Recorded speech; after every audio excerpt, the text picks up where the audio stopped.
Assalomu alaykum hurmatli Jizzaxliklar. Bugun sizga begona bo'lmagan butun Jizzaximizda, viloyatimizda eng birinchilardan bo'lib blog yo'nalishiga asos solgan desak ham mubolag'a bo'lmaydi. G'ayrat aka Sultonov Jizzaxliklar Telegram kanali hamda Jizzaxliklar Instagram sahifasining asoschisi. Bu nomni eshitmagan Jizzaxliklarning o'zi yo'q. Jizzaxliklarga yuboring deganimda ba'zida sizga ham jo'natib qo'yishadi. Men umumiy Jizzaxliklarni nazarda tutgan bo'laman va mana shu nomni rost mana media olamida brend nomga aylantirgan inson siz bo'lasiz. Buning uchun katta rahmat. Bu maydonni shakllanishida qaysidir ma'noda poydevorni siz o'tab bergansiz. O'sha poydevorni qo'yishda. Va bu tajribani olish bizga ham qiziq. G'ayrat aka xush kelibsiz. Bizning taklifimizni qabul qilganingizdan rost mana xursandmiz va boshlanishiga qisqacha o'zingizni tanishtirsangizda va biz undan keyin mijozlarimiz, o'quvchilarimiz, umuman bizni kuzatadigan obunachilarimizni bergan savollariga to'g'ridan-to'g'ri o'tib ketsak. Biz bu uchun rosa kurashdik. Men shu o'rinda aytib o'tish joiz deb bildim. Jizzaxliklar muallifi G'ayrat aka shu kungacha hech kimga intervyu bermaganlar. Negaligini hozir o'zlaridan ham so'rab olamiz va birinchilardan bo'lib biz berdik. Bizgacha ham menimcha ko'pchilik harakat qilgan, menimcha emas, aniq. Screenshotlargacha ko'rganman men buni.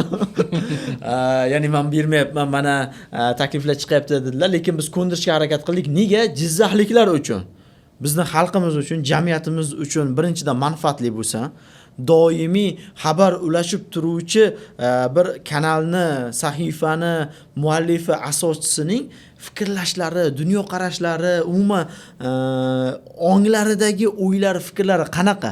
O'shani tanishtirishni biz o'zimizga lozim deb bildik va shuning uchun ham birinchi bo'lib Jizzaxliklar admini, muallifini sizni taklif qilganmiz. Rahmat. Yana bir marta xursandligimizni aytib qo'yaylik.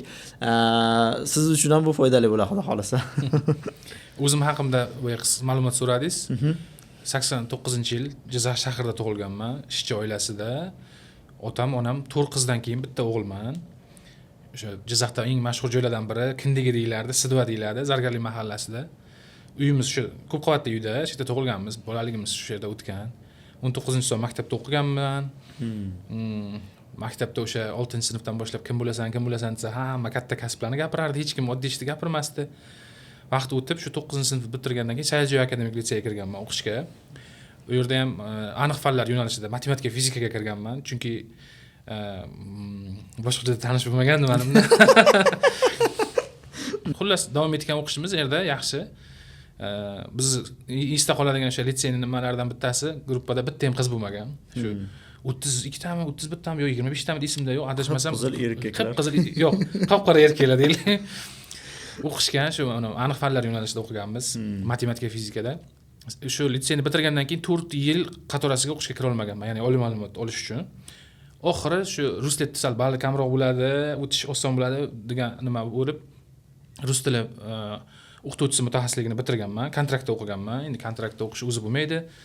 Bilasiz, kontraktda o'qish uchun kontraktni to'lash kerak, uni topish kerak, oilaviy sharoit esa boyaydi, sal nimasi bor.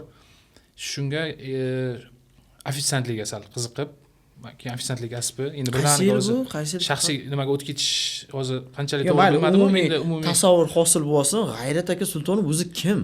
Qaysi yo'llardan bosib o'tgan, qaysi yo'llarni bosib o'tgan? Hammasini bilib olganimiz yaxshi-da. Endi hozir hamma joyda intervyu ko'rib o'tirsangiz ham, Instagram ko'rsangiz ham hayotda qiynalganman deydi. Hamma qiynalgan ekanda deyaveradi-da. Odam ko'rsa, bu ham shu plastinkani qaytadan qo'yibdi demasligi uchun endi qiynalmasa hech kim hech narsaga erishmaydi o'zi, ma'lum-ku, lekin qoidasi bu. Haqiqatdan mana noldan chiqdim deyshadi. Men minusdan chiqqanman desa ham bo'ladi. Qanaqa ma'noda? Boya 4 ta qizdan boshqa dedim-ku, endi bularning turmushi bilan, bularni uyli joyli qilish bilan ota-onam daji o'zimizda oxirida uy bo'lmay qolgan paytdan ham bo'lganda, boya uysizlik, kontraktda pulsizlik, bularning hammasi qanaqa erkak kishini ishlatmasdan qo'yishligi mumkin, misol uchun. Shuning uchun o'sha qiyinchilik deganda o'zi ko'zda yosh tayyor turadi, chunki qiyinchiliklar normalisidan o'tganmiz. Hozir aytib bersam unga bir 2 kunlar ham yetmasligi mumkin. Qisqasi 15 yil ofitsiantlik qilganman bo'ya majburiyatda. 15 yil ofitsiantlik. 15 yillik ofitsiantlik, girgittonlik tajribalari bor G'ayrat aka. Bunisi menga ochiq yangilik bo'ldi.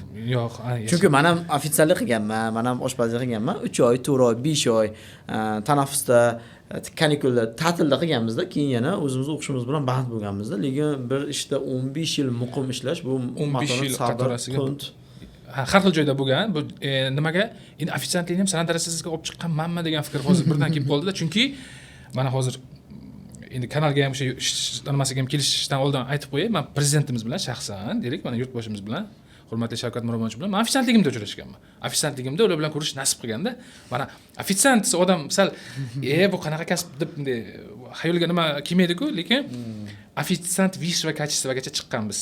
Ya'ni qaysi to'yxona ochilsa, qaysi restoran ochilsa, Jizzaxda deyarli men faoliyat ko'rsatmagan restoranim yoki kafe qolmagan. Eng birinchi ochiladi, bizni chaqiradi. 1-2 oy o'tadi, qarindoshini chaqiradi. Bo'lgan, shunaqa voqealar ham bo'lgan. Ishda o'ylanish, mijozlarni ushlab olish, ularga yuqori darajadagi servisni xizmat ko'rsatish uchun sizlar qaysi tomonda birrovchi bo'lib qolgan ekansizlar-da. Yashay. Haqiqatan hokimlarimizda uylarida ham tadbirlar bo'lganda ham biz xizmat qilardik. Endi bu birdaniga ungacha bo'lmagan, bu 15-yili, 10-yili, 8-yili bo'lgandir-ku. Lekin o'sha restoranlarda shu mahal ovqatini o'sha yerda yeb, o'sha ustozlarga nima deydi, aytganini qilib, mehnatimizni halollab, boya birovni haqqiga xiyonat qilmasdan mijozlar bilan qo'limiz ko'ksimizda kutib olib, shunaqa voqealar bo'lganligi uchun menimcha-ku, shu sohada chiqqim ham kelmagan. Nimaga? Ustingiz toza turadi. Oyoq kiyimiz chang bo'lmaydi. Kuni bo'yi o'tgan yoqda yurganingizni aytmaganda, kissangizda pul bor, 3 mahal ovqatingiz bor, yotoq joyingiz bor va usluga har xil chetdan kelganda, masalan, oxirgi ishlagan joyimni aytaman, endi chunki o'sha joydan duo olib chiqib ketganman-ku, oxirgi bu sohani yopilishi o'shan bilan bo'lgan. U chet ellik mehmonlar ko'p kelardi. Mana poselkada Adovanchikda yonida Grand Royal degan mehmonxonada. O'sha yerda masalan eng ko'p 8 yil faoliyat ko'rsatib, kassirgacha chiqib, barmengacha chiqib, o'sha joyda o'sib, keyin shu oila qurganimdan so'ng endi sal boshqa bizneslarni qilaman deb, uni keyin aytib beraman. Yana undan ham qiziq bizneslarga o'tganmiz. Bu birinchisi boshlanishi shunaqa. Men sizlarni bilmadim, o'rtoqlar, men o'zi rost mana bu hikoyaga tushib qoldim, kirib ketdim. Inshaalloh juda ham qiziq bo'ladi degan umiddaman. Shu kungacha juda ham ko'p biznes egalari bilan biznes nomi loyihamiz doirasida to'liq podkastga qurilmagan bo'lsa ham suhbat, intervyu, mana shu kabi podkastlar qilib video chiqarganmiz. Darajalarni o'zimiz ham his qila olamiz. Ya'ni suhbatdoshni. Zo'r start uchun, ya'ni qisqa muddatdagi kirish qismi juda ham ajoyib, yulduzona bo'ldi. Rost mana odamlarni qiziqtira oladigan bo'ldi va o'zimga juda ham yangilik oldim. Savollarim kelyapti, lekin kirish qismi bo'lgani uchun biroz keyinga qoldiramizda. Bizga obunachilarimiz bergan savollarga o'tsak. Nega takror bo'lib qolmasin va biz va'da berganmiz. G'ayrat akani va'dalari bor. Eng yoqtirgan savollariga $50 hadya qiladilar. Va adashmasam, hozir videoni boshida aytib o'tganimiz yaxshiroq. Bu videoni ko'rgandan so'ng ham 50 yoki $100 yutib olish imkoniyatini tayyorlaymiz degandingiz. Nima berasiz tomoshabinlarga? Shuni juda ko'p o'yladim. Yangilik bo'ldi o'zim uchun, chunki bunaqa taklifni birov bergan bermaganligini sal qiyinroq vazifa bo'lishi mumkin, lekin biz ham shu Telegram, Instagramda faoliyat olib boraman, ishlayman degan odamlarga yana ham dasturni o'sha to'laqonli boshdan oxirigacha ko'rib, ko'z yummasdan ko'rishlarini xohladim. Sababi bitta insonni boshdan kechirganini bir 5 minutda, 10 minutda gapirib berish o'zi oson emas, lekin gapni qisqa qilsam, shu dastur davomida Jizzax va jizzaxliklar so'zi necha marta ishlatildi va shuni sanashlarini iltimos qilsak-da. Jizzaxliklarni olsak bo'ladimi? Chunki sizning loyihangiz jizzaxliklar. Mana shu hozir gapiradigan gapimni ham jizzaxliklar o'zi 3 marta ishlatadi. Mana jizzaxliklar. Mana 2 marta, 5 ta bor. Yordam. Shunga yana $50 shart aniqlashtirib qo'ysam bo'ladimi? Bo'ladi. $50. Xo'p, $50 hozirda o'zida, Xudo xohlasa, bugungi podkastda aniqlaymiz. G'ayrat akan o'zlari aniqlaydilar. Qaysi savol eng yoqqan bo'lsa o'zlariga bittasini tanlaydilar va uni biz o'sha muallifga kim yozgan bo'lsa izohni ularga topshirib qo'yamiz. Va yana bitta o'yin ichida o'yin. Shu podkastni ko'rish orqali ham siz yana $50 ni yutib olishingiz mumkin. Bunda andiqaroq shart qo'yaptilar. Umumiy video davomida necha marta jizzaxliklar degan so'z ishlatildi sanab chiqasiz. Bu diqqat uchun ham juda ham kerakli. Rost mana mashaqqatli bo'ldi. Yutaman degan odam diqqat bilan ko'rish kerak, chunki mana jizzaxliklar dedimmi, yana bitta hisob oldinga o'tib ketdi. Yana 9 ta bo'lgan bo'lsa 10 ta bo'lib qoldi endi. Xullas tushunib oldingiz. Biz iltimos qilganmiz G'ayrat akadan ya'ni ramkaga tushib qolmasak, qaysidir chiziqlarni ichidagina ajoyib, aqlli, chiroyli yigitchalar bo'lib olib suhbatlashmasakda, Ma'qul. ichimizdagini borini olib chiqsak, lekin samimiylik, tabiiylikni ushlasak, bu o'zaro munosabatlarimizga ham, tomoshabinlarga ham ancha yaxshiroq, manfaatliroq bo'lardi.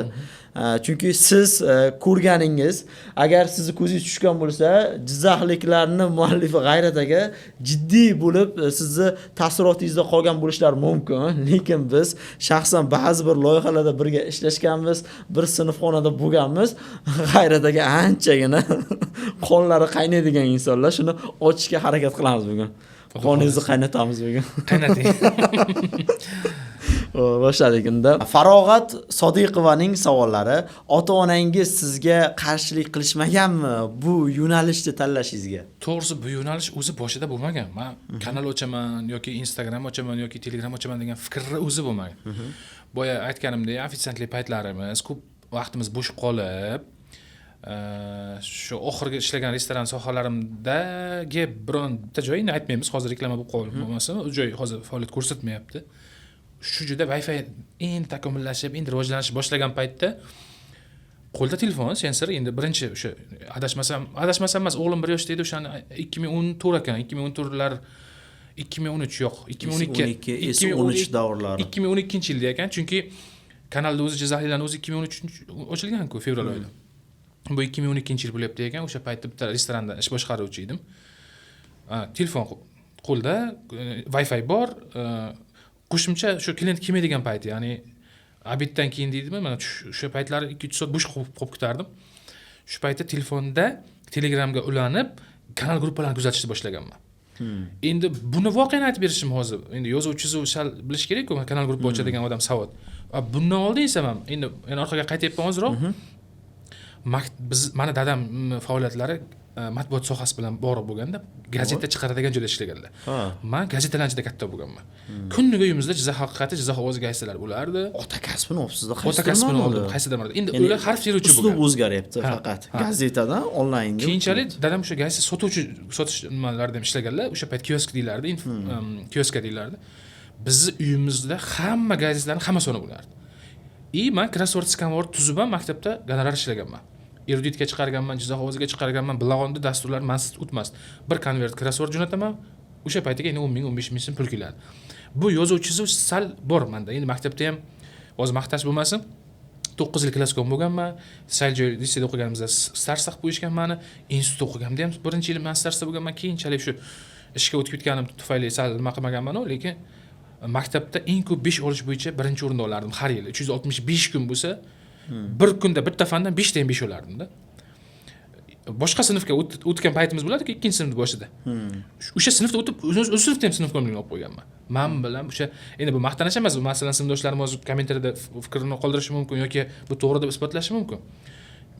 Biz uchun 5 olish bu wow-da, o'sha paytda. Asosiy nima deydi, erishishimiz mumkin bo'lgan daraja shu edi. Yashay maktab darajasi, ha. 5 ol, sen eng zo'ri bo'lasan. Biz kelyapmiz, endi boya gazeta uyda bor, endi chiroyli savod deb aytolmayman-ku, gapni gapga qo'sha bilish, yozuv-chizish. Telegramga kelyapmiz endi. Boya narsani bog'liqligi tomon. Telegramda kuni bo'yi Telegramda o'tiraman, kanal gruppaga a'zo bo'lganman-ku, men ham qiziqib ketyapman. Shuni nimaga uchun men qila olmayman? Tayyor narsa ekan, nima ekan? O'sha paytda estrada show biznes yo'nalishidagi yulduzlarning hayotini kuzatib boradigan bitta kanal bor edi. Endi oxirida bilan chiqishmay qolganimiz uchun hozir kanal haqida ma'lumot bermoqchi emasman. U kanal hozir u ham ishlamayapti, faoliyat ko'rsatmayapti. Shu kanalga men administrator bo'lish taklifini berdim. Ya'ni men sani kanalingga qiziqishim bor, men san'atdan ham soham bor, xonandalarning hayotini bilaman. Bu yerdan olib, bu yerdan olib post tayyorlab senga ishlasamchi deganimda, bepul. Qo'lini ko'tarib yubordi. Nimaga yo'q? Qani bitta ikkita post tayyorlaychi, men 2 muddat o'sha postchani tayyorlab, mana tashladim. Xat zavod joyida, rasm tajriba shu yerda boshlanyapti. Birinchi boshlanish. Uni Telegram kanalida ish boshlandi. Bepul, shunchaki yordam. 2012-yilda. 2012-yilda. Endi hozir aniq esimda yo'q-ku, shu kanalda necha yil ishladim, necha oy ishladim, nima qildim-ku, hozir yillar bunaqasi bo'yicha 2016-yilgacha ishlabman deylik. Shundayda 2016-yili o'sha kanalda podpischika aynan ko'payib ketdi. Men o'sha prezidentimiz olamdan o'tganlarda o'sha voqealarni, o'sha xabarlarni ko'proq yoritganim uchun, anaqa bo'ldi. Buni muxlislari ko'paydi, juda ko'paydi. Va endi shu bo'ya bitta qozonda ikkita kalla qaynamaydi deydimi, boshqa deydimi? Vaqt keldi, shu bir kelishmovchilik bo'ldi. Nima bo'ldi? Ajraldik. Men o'zim chiqib ketdim kanaldan-da. Meni o'sha tomonda nima ishlagani o'zimga ya'ni bonus yana bitta kanal ochib yurg'izib qo'ygandim. O'sha paytda Dunyo TV degan kanalim bo'lardi. U faqat dunyoning eng zo'rlari, eng uzuni, eng katta degan mana rekord ma'lumotlarim bilan cheklanardim, lekin reklamalar bor edi unda ham. Endi bu sohada reklamasiz bilasiz. Faoliyat ko'rsatishingiz yurmaydi. Faoliyat yurmaydi reklama bo'lmasa. Keyin u admin yana aytdi, "Keling qayting o'zimga" dedi, yo'q dedim. O'sha yaxshi ham yo'q degan ekanman. Shu Jizzax kanalini ochilishiga turtki bo'ldi. Ungacha ham to'g'risi 5-6 ta kanallar yurg'izganmiz. Har xil nomlar bilan yurmagan bo'lgan yoki muxlislar qiziqishi nima bo'lmagan. Universal mavzu qilganmiz. O'zbekiston bo'yicha faoliyat yuritish uchun xabarlar yo'nalishida ham ishlab ko'rganman. Lekin boya kam vaqt, ko'p e'tibor yoki ko'p vaqt kam e'tibor bo'lib, hammasi yurib ketmagan. Vaqt kelib shu Jizzax kanalini ochish g'oyasi, ya'ni hududda Jizzaxda umuman Telegram kanali yo'qligi uchun shu g'oyaga yuzaga kelgan va shu kanalni ochish. Qaysi yil ochgansiz endi? Boya vaqtlar bo'yicha aytdim-ku, sal adashmovchilik bo'lishi mumkin. O'zi kanal 2013-yil, 2013 yo'q, taxminan emas, aniq hozir birinchi sanasiga chiqib ko'rsatishim mumkin. 2013 yuritishni, ya'ni qizg'in, jiddiy kirishib yuritish qachon? Kanal lekin tez oyoqqa turgan. Sababi 2013-yili 2013-yil 9-fevralda Alisher Navoiy tug'ilgan kunida deb ochganim anaqasi turibdi. Boshida skrinshotini ham shuni qaytib ko'rsatsak bo'ladi. Ya'ni adashmovchilik bo'lmasin. Men o'zim ham demak o'sha paytda, ya'ni siz boyagi san'at yo'nalishida kimgadir xizmat ko'rsatyapsiz, o'sha vaqtni o'zida ham ochib qo'yib, Jizzax haqida xabarlarni yuritib turgansiz. Adashibman mana. 2018-yil 9-fevral aka. 2018-yil. Adashibman, 2018-yil 9-fevral. Bu yoqdan 3 yil, bu yoqdan 5 yil. 8 yil bo'lyaptimi? Shunday 8 yil bo'lyapti. Lekin Jizzaxliklar kanali boshqa Telegram kanallarining ichida eng tez reklamaga chiqqan, eng tez foydaga chiqqan, eng nima deydi, tezroq mashhur bo'ldi desam mubolag'a bo'lmaydi. Sababi tarixda, men kuzatishlarim bo'yicha Telegramda 1000 ta muxlisi bor kanal reklama olmagan ekanda. Telegramda Jizzaxliklar kanali 1000 ta odam borligidan muxlis qo'shildi deylik. O'shandan bir reklama borda. Endi odamlarning siyqasiga tegan, joniga tegandir reklama deyishadi-yu, lekin shu yerda o'zida bitta savol berib ketay. Jizzaxliklar Telegram kanaliga olingan reklama birinchisi qanchaga olingan? 25 ming so'm. 25 ming so'm bilan boshlangan, ko'ryapsiz-a? Hozir ham katta oshirmaganmiz. Buni ham sababini aytib ketaman, kerak bo'lsa, lekin bu savolga javob bermadim, ota-ona qarshi bo'lmaganman. Telefon o'ynaysan, uncha ko'p bolam degan gaplar bo'lgan. Lekin hozir mana yaxshi ham telefon o'ynagansan deyishadi. Yaxshi ham telefon o'ynagan ekansan, o'sha paytda o'zing yo'lingni topding, mana endi uy-joy, bola-chaqa, xulosa qiladigan bo'lsak, yosh avlodni deymizmi yoki mana bu zamon o'zgaryapti-yu. Hamma ishlarimiz telefonda, smartfonda, kompyuter, gadjetlarda va qolaversa hozir sun'iy intellekt kirib kelib o'zi egallash boshlayapti. O'sha zamonaviy texnologiyalardan foydalangan holatda o'zini kasbiga joriy qilsa, foydali bo'lish ehtimoli baland. 100%. Agar to'g'ri yo'nalishga yo'naltirsa. Chunki baribir ota-onalarning ham qo'rquvi o'rinli-da. O'sha telefonda o'ynab qanaqadir qimorlab bor, undaqa otishmalar bor, nimadirlar bor, yana behuda vaqtini isrof qilib qo'yishi mumkin, o'tkazib yuborishi mumkin. Shundan ham hayiqishadi, lekin qarashgan yaxshi yo'lda maqsad bilan tarbiya to'g'ri bo'lganda o'ylayman-da, baribir maqsad pul topish, niyat pul topishda, baribir boya aytdim-ku sizga, endi biznes u, lekin birovning qo'lida ishlash, boya birovning uyida ijarada turish, endi boya yana nolga o'tib ketmaylik deyapman-ku, lekin bularga ham o'sha sabab bo'lgan motivatsiya ichki. Lekin Jizzaxliklar kanalidan pul ishlayman deb kanal ochmaganman. Jizzax yo'nalishida info news boya aytdim-ku, men sizga yozgan narsalarim chiqib turaversa, qani nimadir bo'lib qolar degan ilinj bo'lgan-ku, lekin boya reklama orqali biznes qurib, mana hozir siz bilgan shu Jizzaxliklar admini bo'lib turibsiz-ku, bu yerga kelishimga ham shu Jizzaxliklar kanali sabab. Va sizni hozirgi kunda bunga qaytamiz hali mavzularga. Hozirgi kundagi eng asosiy faoliyatingiz, eng asosiy daromad mana shu Jizzaxliklar Telegram kanalidan keladi desak, to'g'ri bo'ladimi yo xato? 100% to'g'ri bo'ladi. Boshqa ish qilmayapman. Boshqa ish qilib ham ko'rdim. Boshqa ish qilish shart emas. Boshqa ish qilish niyatim yo'q. Allohim xayrli qilsin, barakatli qilsin. Bitta kichkina o'zim olgan insightni aytib ketay. Eshitdingiz-a? Biz Jizzax yo'nalishidagi kanalni foyda qilish uchun ochmadik. pul topish uchun ochmadik. Shu yo'nalishda qiziqarli, odamlarga manfaatli bo'ladigan ma'lumotlarni yetkazish uchun ochgandik. Lekin hozir asosiy daromad manbayimiz shundan degan insight oldim o'zim uchun. Siz ham agar qaysidir ishga jiddiy kirishmoqchi bo'lsangiz, ko'proq pul topmoqchi bo'lsangiz, birinchi navbatga u insonlarga, atrofimizga, jamiyatga o'sha manfaat beradigan loyiha qilsangiz, u sizga ham manfaat olib keladi-ki. To'ppa-to'g'ri pulni o'zi qo'g'lab beradi deydi-ku Jizzaxchasiga. Ajoyib savol ekan bunisi. Gugusha Erkatoy adashmayotgan bo'lsam, Gugusha Erkatoy profilidan savol berishdi. Jizzaxliklar kanalini ochganingizda birinchi bo'lib kimga link tashlagansiz odam qo'shish uchun? Tarqatamiz menga like bosib yuboring, hurmatim bo'lsa obuna bo'lib qo'ying degan narsalar bo'lganmi? Agar Telegramda tushunadigan odam bo'lsa, boshida 200 ta odam o'zi qo'shsa bo'ladi. Har qanaqa kanal gruppaga boshida 200 ta odamni kontaktdan qo'shsa bo'ladi. 200 bitta ham qo'shib bo'lmaydi. 199 ta bo'lib qolsa yana bitta qo'shib yana 200 ta qilib qo'yishingiz mumkin. Lekin men birinchi o'rinda shu oilamiz a'zolarimizni, yaqinlarimizni, do'stlarimni, kelinni, qarindoshlarni qo'shib o'sha 200 tani birinchi turda majburiy tanlov bo'lmagan bularda. Yo'q, tanlov bo'lmagan. Agar o'sha paytda bloklab qo'yish mumkin edi, kim qo'shiladi, qo'shilmaydi. Shunaqa bo'lsa yana boshqalarni qo'shib ketaverganmiz-ku. 200 ta odamim bor degan motivatsiya bilan boshlaganmiz. Bitta odam bilan boshlayman. Yo'q, undan keyingicha, undan keyin qo'sha olmaysiz. Endi siz link, silka tashishingiz mumkin. Havolani tashlaysiz, bu kanalga o'tib olinglar deb. Kimga tashlagansiz? Hech kimga tashlamaganman, to'g'risi. Bu maqtanish emas. Buni Telegramda ishlatgan odam biladi. Chunki men Telegramda Jizzaxliklar kanali ochguncha o'zi pishib bo'lgan-ku men kanallar ichida ishlab.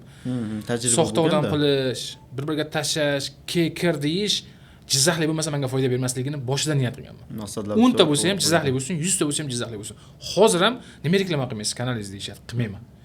Kirgan odam, majburlab kirgan odam baribir chiqib ketadi. O'zi kirgan odam qoladi. Shu yo'nalishda shu tamoyilda ishlaysiz. Kam bo'lsa ham sifatli bo'lsin. Barakasini bersin, rostdan sifatli. Men shu o'rinda aytib ketmoqchiman.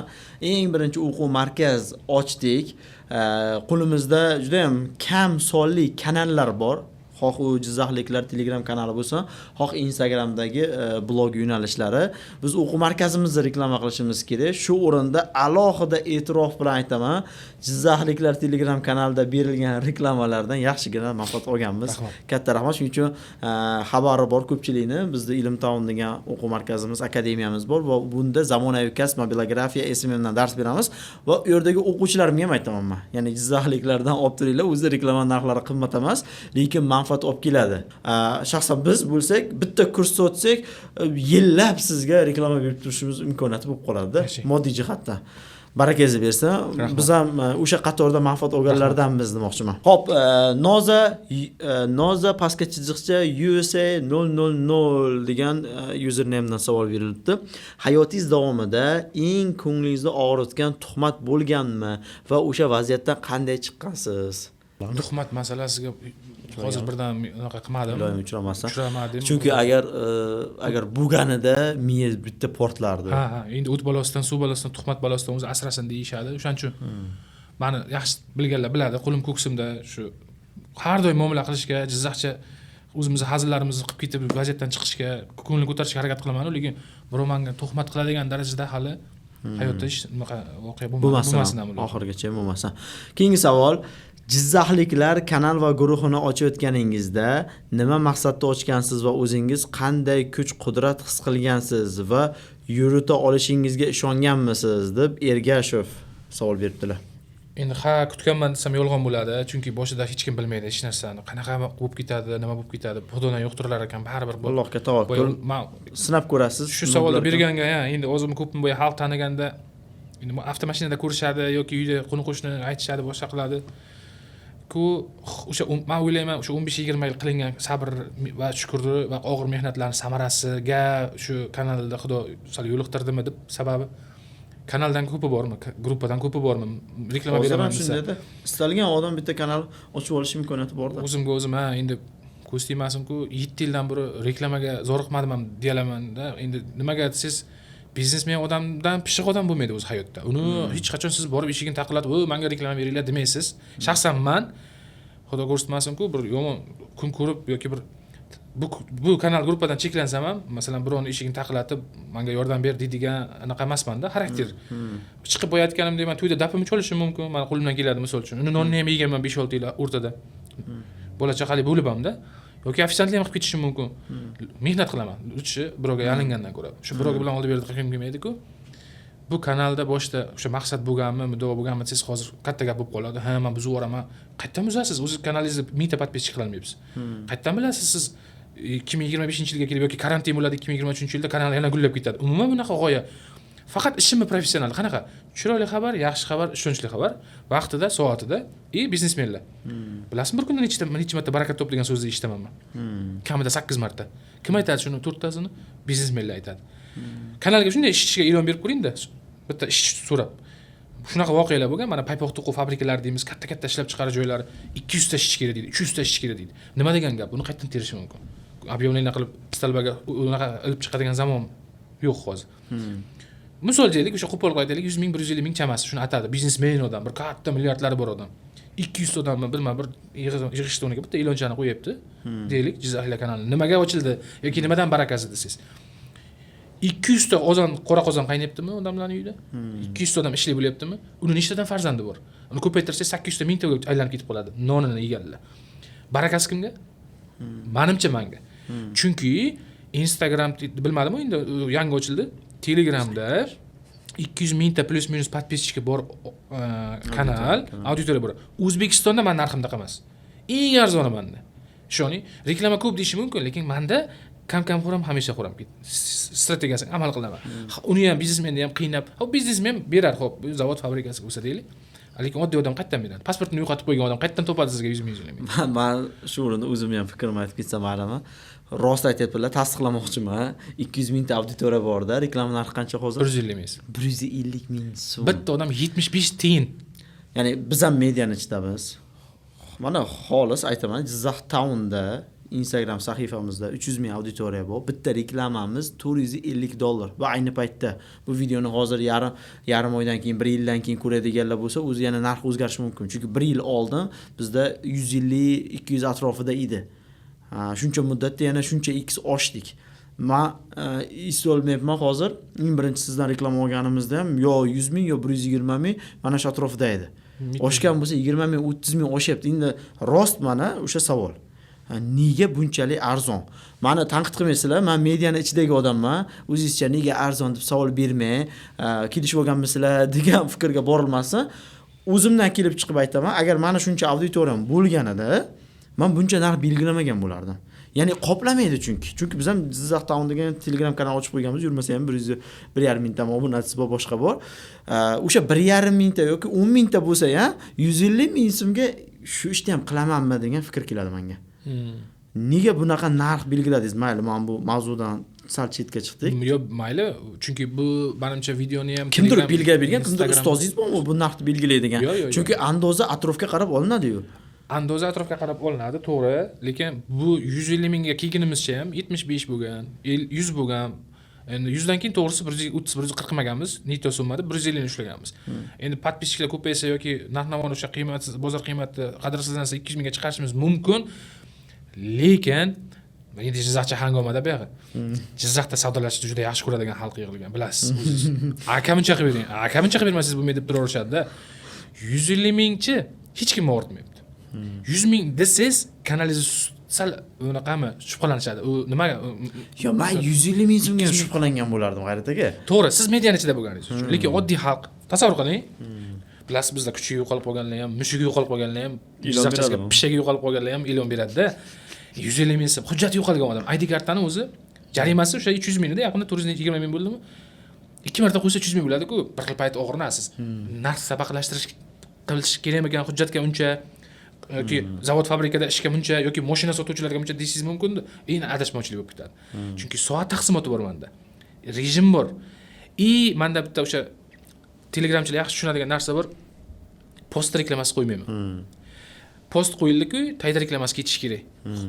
Endi reklama hamma joyda bor, bilasiz, televideniyada ham bor, boshqada ham bor. Reklama bizning nonimiz, tuzimiz. Lekin o'sha oylik reklama beradiganlar bor, mana yillik reklama beradiganlar bor menga. Masalan, Jizzaxda man degan brendlar ham reklama beradi. Aniqlashtirib qo'yaylik. Hozir faqat donaga berishmaydi, men 150 ming so'mdan. Tarifikatsiyada, ya'ni tariflar orqali oylik yoki yillik ham olib bo'lish mumkin. 10 kunlik, 15 kunlik, 30 kunlik paketlar bittadan reklama narxi tashaveradi. Masalan, Misol uchun mana 1 oylik paket olmoqchi bo'lsam qanaqa? 4 million 500 ming emas, 4 millionga olishingiz mumkin. Ha, son jihatidan o'zi 4,5 million bo'ladi, lekin siz chegirma qilib beryapsiz, 4 millionga tushadi. Shunday. Lekin bizda endi Jizzax bilasiz, choyxonalar yurti, O'zbekiston bo'yicha eng ko'p choyxonalar bizda, eng ko'p soni sachli. Yashang. Shuning uchun mana asosiy mijozlarim ham choyxonalar. Va choyxonalarga bitta bonusim qilib berganmiz. Ertalab soat 10, 11, 12 ularning vaqti. Chunki obedgacha ular tushlik qilish kerak, narsa sotish kerak, shu dastavkasini amalga oshirish kerak. Masalan, ko'p savol beradi-da, Islomjon siz sotib olganmi deb reklama uchun. Arziydi, Islomjon reklama qilishga-ku, reklama uchun uzr.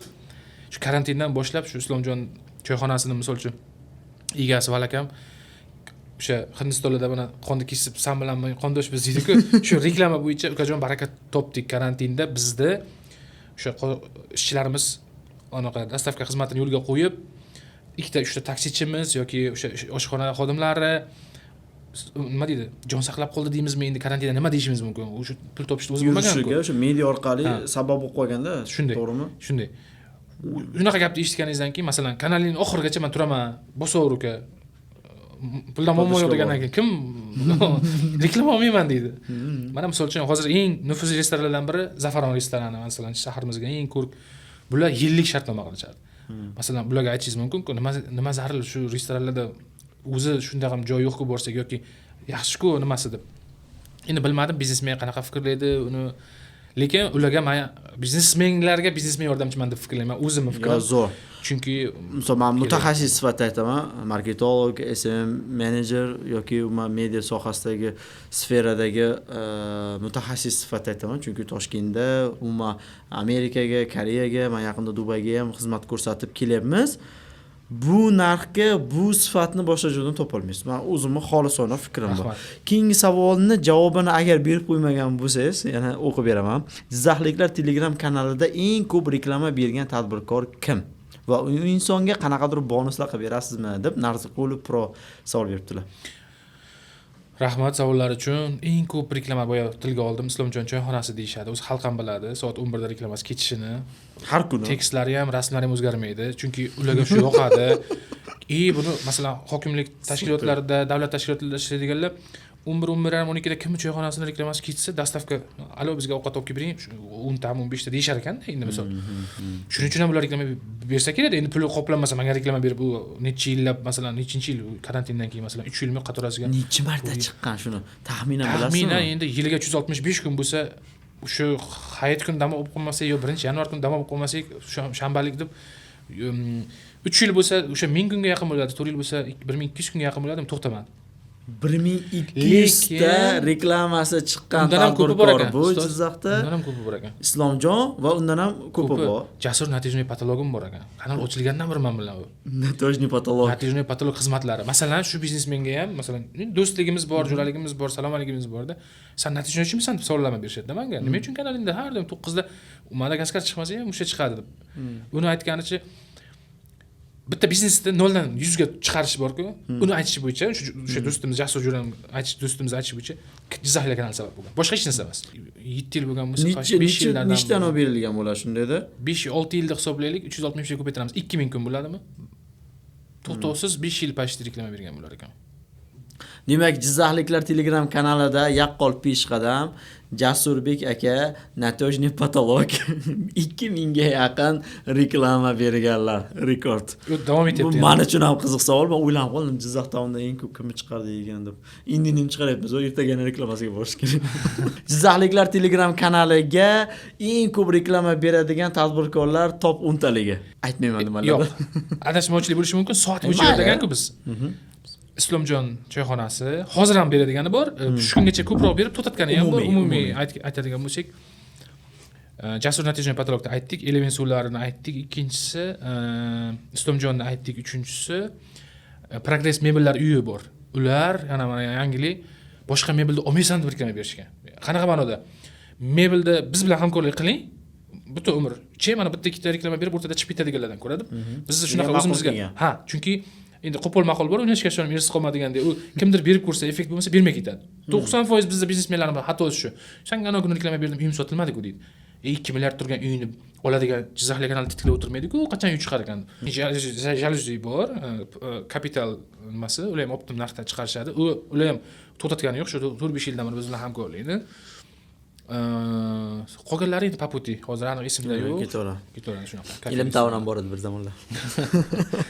Keyin kamera degan bo'lib qoldik.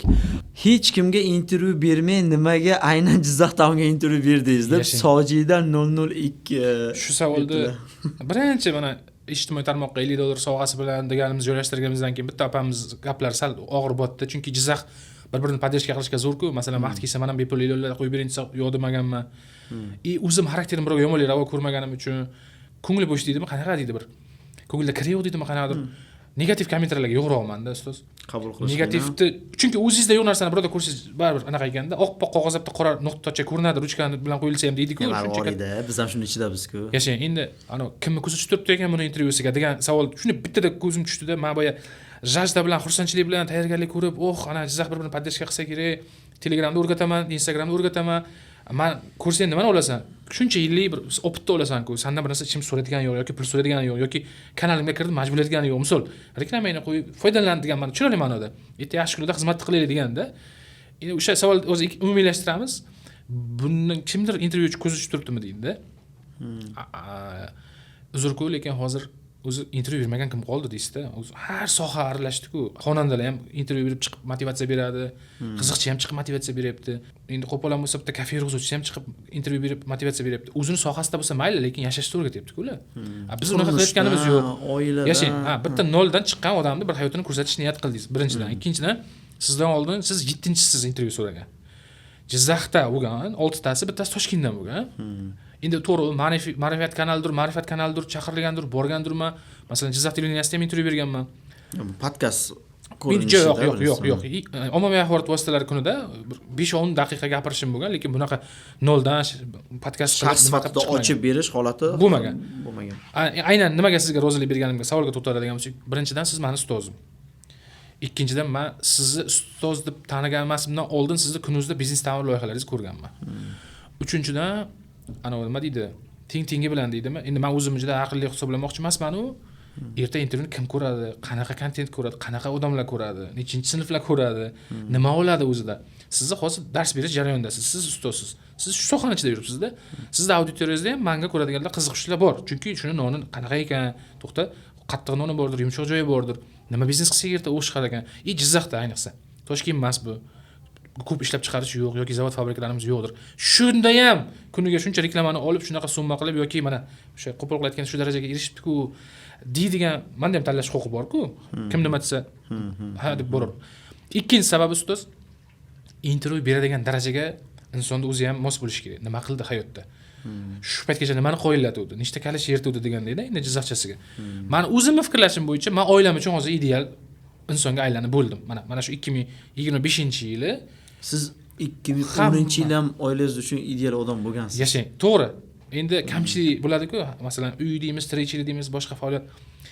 2025-yil yaxshi turmush o'rtoq, yaxshi ota, yaxshi farzand bo'lish missiyalarim tugadi. Endi o'zimni tanitsam yoki o'zim chiqib bir joyda bir narsani gapirsam, to'xta, bu uyda haqiqatan uyda muammosi yo'q-da, mana chiqib gapiryapti deydi. Jizzaxda shunaqa hangama bilasizmi? Hangama. Jizzaxcha hangama. Uy odam chiqib uy qurish haqida gapirsa eshitarmi deysiz? Yoki masalan o'zi bitta so'zlashni bilmaydigan odam notani haqida gapirsa, xuddi shunaqa o'zimning fikrimda ideallikni 1% ni bajarib bo'ldim. Har tomonlama. Va endi planka boshqa tomonga qarab o'zgaryapti. Va nimadir gapirib berishga so'z bor, gap bor va sizni tanladim ustoz. Gapingiz ta'sir qilib qoldi menga. Ya'ni kim ko'zi tushib turibdi seni intervyuingga degan gapingiz meni qaysidir ma'noda menga shunaqa ta'sir qildiki, bilasiz, Jizzax Town degan sahifani ochganmiz. Bor oramizda, umuman Toshkentda, umuman respublikada, Jizzaxda o'zida ham balki bordir. Negativ kommentariyalar bo'lsa, izohlar bo'lsa, aktiv ko'payadi deb o'z holaticha qoldirishadi. Achinarlisi qizlar ham shu darajada behayo so'zlar yozilgan, qizlar ham aktivim oshadi deydi-da. O'sha izohlarga beparvolarcha munosabatda bo'ladi. O'chirmaydi yoki nimadir javob qaytarib qoladi. Men o'zimni qadriyatimdan kelib chiqib aytaman, men bu sahifani kimdandir so'kish olish uchun, kimnidir qo'shog'iga qarash uchun, kimdandir meni kayfiyatimga, meni ijodimga salbiy ta'sir ko'rsatadigan fikrlarni yig'ib olish uchun yoki kimlarnidir so'kingan fikrlaridan aktivimni oshirib mashhur bo'lish uchun ochmaganman. Bu sahifani men jizzaxliklarga foyda berish va jizzaxliklardan foyda olish maqsadida ochganman. Ya'ni win-win ikkalasi ham. Ya'ni reklamadan men manfaat foyda olaman. Ya'ni tanilsam, o'zimni nima deydi, mutaxassisligim bo'yicha xizmatlarimni sotaman.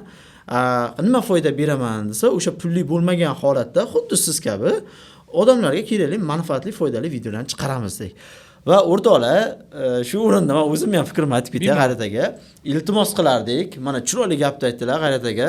Jizzax uchun turib bersin. Eng kamida e'tibor bergan bo'lsangiz, G'ayrat aka hozir meni ustoz deb aytayaptilar, men o'zim xijolat bo'layman. Biz kurslarimizga kelib, SMM, mobilografiya, syomka, montaj, media darslarini o'rganganlar, lekin men ham xuddi shunday G'ayratga ustoz sifatida qarayman. Juda ham ko'p narsalarni so'rab turaman. Chunki tajribalari katta. To'g'ri, hozir kurs ochmaganlar, kurs ochganlarda toshni borardim. Endi bu sferada mastersiz, lekin aniq borgan bo'lardim. Nega desa, shuncha yillik tajribani hozir qo'pol qilsa bepulga tomoshabinlarga yoki menga beryapsiz. Men o'zim uchun ham yangilik bo'lyapti. Men buncha informatsiyani bepulga bermagan bo'lardim. Balki hozir ko'rayotganlar negativga borar. Bu kim yasab oldi bu o'zidan deb. Oddiy konsultatsiyamizni $150 qilib belgilab qo'yganmiz. 1 soat tadbirkor bilan gaplashib, o'sha media sferasida qanaqa qilib sotuvlarni oshirish bo'yicha yoki hozirgi amaldagi ishlarni tahlil qilib berishimiz $150. Nega? Biz ustozlarimiz-ku $1.5 ming. $40.000 ga audit qilib beradigan ustozlarimiz bu. Ya'ni men bejiz aytmayman, $17.000 qiymatdagi kurslarga borib tajriba olib yuribmiz biz ham. Chunki zamon o'zgaryapti. Oldingidaqa biznes sfera, oldingidaqa biznes uslublari o'zi ishlamay qolyapti. Internet, misol o'zingizda ham statistika bordir. 2018-2019 da reklamani qanaqa tushganu, hozir qanaqa tushgan? Yer bilan osmoncha farqi bormi? To'ppa-to'g'ri. Chunki hozir hamma bilib bo'lyapti, bu internet orqali sotuv amalga oshirish bu real holat va hattoki busiz iloji yo'q degan fikrlarga ham borishyapti. Shuning uchun iltimos qilardim o'rtoqlar, hammamiz jizzaxlikmiz, jizzaxchasiga, jizzaxcha hangama qiladigan bo'lsak, bir-birimizni qo'llab-quvvatlaylik. Bunaqa izohlarga o'rin yo'q. Eng kamida tushunishga harakat qilaylik. G'ayrat aka ham bu yerda mukammal bo'lganlar uchun o'tirganlari yo'q. Men ham mukammal bo'lganim uchun savol bermayapman. Bu mavzudan chiqib ketib qoldik ozroq. Boyaga podishka uchun-da. Rahmat. Turib beringlar. Keyingi savolga o'tamiz. Rahmat bizni tanlaganingiz uchun. Men juda ham xursand bo'ldim. Ochiq kurashdik biz ham. Aradaga bizda chiqa qoling. Birinchi bizda bo'lsin degan narsa bizga ham qaysidir ma'noda obro', Jizzaxning qaysidir ma'noda Jizzaxning internet bolasi, internetni akasi, ukasi, otasi, ya'ni Telegram sifatida. To'g'ri. Internetda bilasizmi? Internetdan pul topsa bo'ladimi? Internetda pul o'tirib pul topsa bo'ladimi? Yotib pul topsa bo'ladimi? Jizzaxda eng birinchi topganlardaman sizda. Ana o'shani endi aytmoqchi edim. Mana Toshkent topgani mayli, Samarqand topgani mayli, Xitoy topgani ham mayli, Amerika topgani ham mayli, butun dunyo topgani mayli. Lekin Jizzaxda kim topibdi degan qo'li bilan ko'rsat desa, mana bizni ko'rsatishsin. Kelishsin, ko'rishsin, nima qildi, nima qo'ydi. Endi bilasiz, biz Jizzaxda ham, O'zbekistonda ham Gentra uy magazin moda. Nima qilasan desa, chetda ishlab kelganimiz ham Gentra olaman deydi. Yoki uy 2 xonali kvartirangiz bo'lsa, to'yingiz bo'lsa va o'sha bitta magazinchidan darhol kelib tursa, bo'ldi, siz idealsiz. 99% odam shunaqa fikrlaydi. Internetda kuzatgan bo'lsangiz. Bu yoshlarimiz ham orzusi. Shu to'rtta narsa. Shu to'rtta narsani qildingizmi siz? Hayotiy ehtiyojiga ham aylanib qolgan endi ba'zida. Da, endi o'sha eng kerakli narsalarni shu kanal qilib berdi deylik, masalan, eng kamida bo'ldi. 1 yildadir, 2 yildadir, 3 yildadir, 5 yildadir nimaga erishdi degan savolga boya javob bo'lishi mumkin demoqchiman. Bitta xulosa qilib qo'yay shu gapingizdan. Uy, mashinalar, umumiy hayotda, jamiyatdagi statusingiz hammasini joy-joyiga qo'yib bergan shu Jizzaxliklar Telegram kanali. Shunday. Zo'r. Xayrli bo'lsin. Bundan buyog'iga ham omadingizni bersin. Bu maqtanish uchun emas. Ya'ni bu internetda nima qilib o'tiribsan deganga javob. Ya'ni internet bilan biz-ku mayli dunyo bozorida million suvda bo'lib yotdi-da. Bizniki 150 ming so'm tomonga, 150 ming so'm tomonga bo'lib turibdi hozircha. Mayli, barakasini bersin. Keyingi savolga o'tamiz. Umrni ortga qaytarganda qaysi xatoni takrorlamasdingiz? Hamraqulova 44 savollari. Endi umrimni bitta sarhisob qilishga hozir Ismga unchaki kelmayapti-ku, lekin Zo'r savol ekan. xato Endi unaqa imkoniyat yo'qligi aniq, lekin baribir insonmiz, qanaqadir xatolarimiz, yo'l qo'ygan, nima deydi, kamchiliklarimiz yoki fursatdan foydalana olmay qolgan holatlarimiz bo'lishi mumkin. O'sha qaytganingizda nimani to'g'rilab yuborgan bo'lardingiz? bitta qilib javob beraman, hech nimani to'g'rilamasdim. Shu holatda yana ketishni xohlardim. Chunki bilasizmi, mana o'sha yo'qchilikni qadriga, o'sha yo'qotganingiz hozirgi borchilikni qadriga, o'sha ota-onangiz bergan dakkalari hozirgi farzandlaringiz bo'lib nima uchun qilinganligiga soat 10 bo'lsa telefon qilishadi-da, uydagilar qayerda yursan deb, 36 ga kirgan bo'lsam ham. O'shani hozir nima uchun shunaqa bo'lganiga yoki ko'chada kuruk orttirib har xil nimalarga qo'shilmaganimiz hammasini miyamda hisob kitob qilsam, buni chizgan chizig'ida o'sha boya yaratganning hikmati bor ekan. Demak, shu kanal shu payt ochilishi kerak ekan, shunaqa yo'lda ketishimiz kerak ekan, mana shunda uylanishim kerak ekan yoki farzandli yoki jamiyatga mana shunaqa hammasi to'g'ri chiqadi do'stlar. Hech narsada bir musavvirda chizilganda hammasi to'g'ri. Bitta odam qilishi mumkin bo'lgan fizический, moralniy ulgurishi mumkin bo'lgan hayotda yashayapman deb o'ylayman. Masalan, ko'plar kuladi-da, uyingda kompyutering bormi, katta ofising bormi, maza qilib ishlaysan deb. Shu narsa mana shu. Kompyuter ham, mana shu ofis, hammasi mana shu. Notebookim ikkita, kompyuter bor ikkita, lekin ishlatmayman. Chunki biron bir narsani yasash uchun yoki bir yangi g'oya yoki yangi reklamani olgan paytingiz uyga chopib borib, stolga qo'yib, yoqib uni tayyorlaganingizcha u aktualligini yo'qotadi u video. U hit xabar. Mana bu telefon bo'lsa, siz qayerda bo'lsa ishlayverasiz. Siz qo'polon bo'lsa ta'ziyada tursangiz ham ijod qilishingiz mumkin. Ko'chada o'tirganingizda ham, boshqada ham demoqchi bo'lganim. Ya'ni shu katta brendni shu telefon qurgan. Boshidan oxirigacha hozirgacha ham telefon qurgan va bironta administrator yo'q. Shuni savol bermoqchi edim. Jizzaxliklar Telegram kanali, Jizzaxliklar Instagramning ortida necha kishilik jamoa bor? 1 kishi. Yo'q, buni shuni qarindoshlarim ham ishonmaydi. Va qarang, siz 2018 dan beri faoliyat yuritaman deyapsiz-da. G'arat aka, biz kechagina ochganmiz. 2 yildan beri jiddiy faoliyat ustidamiz. Mana shu yerda o'zida 3 ta operatorimiz turibdi. O'z tashqariga chiqsa yana 3 ta turtasi bor. Bilasizmi? Bu hatto juda ko'p o'ylaganman. Ofis qilmoqchi bo'ldim. Endi kuniga tashlanadigan videolar soni bilan reklama soni menda juda ko'p bo'lganligi uchun men ofisda o'tirib ishlab ganim deylik, mana tasavvur qiling, men ofisda o'tiribman. Ofis ochdim, Jizzaxliklar deb. Mayli, ishchilar ham oldingiz yoki o'zim o'tirdim deylik. Bir kishi bitta reklama uchun berish uchun kelib, bilasizmi, necha minut vaqt bo'ladi? Kamida 20 minut. Kim o'g'lisan, kimsan, oting nima, nechinchi yilsan, topiladimi, qo'ysak bo'ladimi, klik qilsam bo'ladimi, chek berasan, ketdi bu savol. Bu bo'lgan voqea. Bitta otaxon kelib, bitta yo'qolgan pasportlari uchun meni 1 soat vaqtim olganlar. Roziman ketgan vaqtimga. Lekin o'sha 1 soat ketgandan keyin otaxonga bunday qilib qarasangiz, bu yerda 320 ta odam yozib turgan bo'ladi-ku. Qaysi biriga javob berib chiqasiz?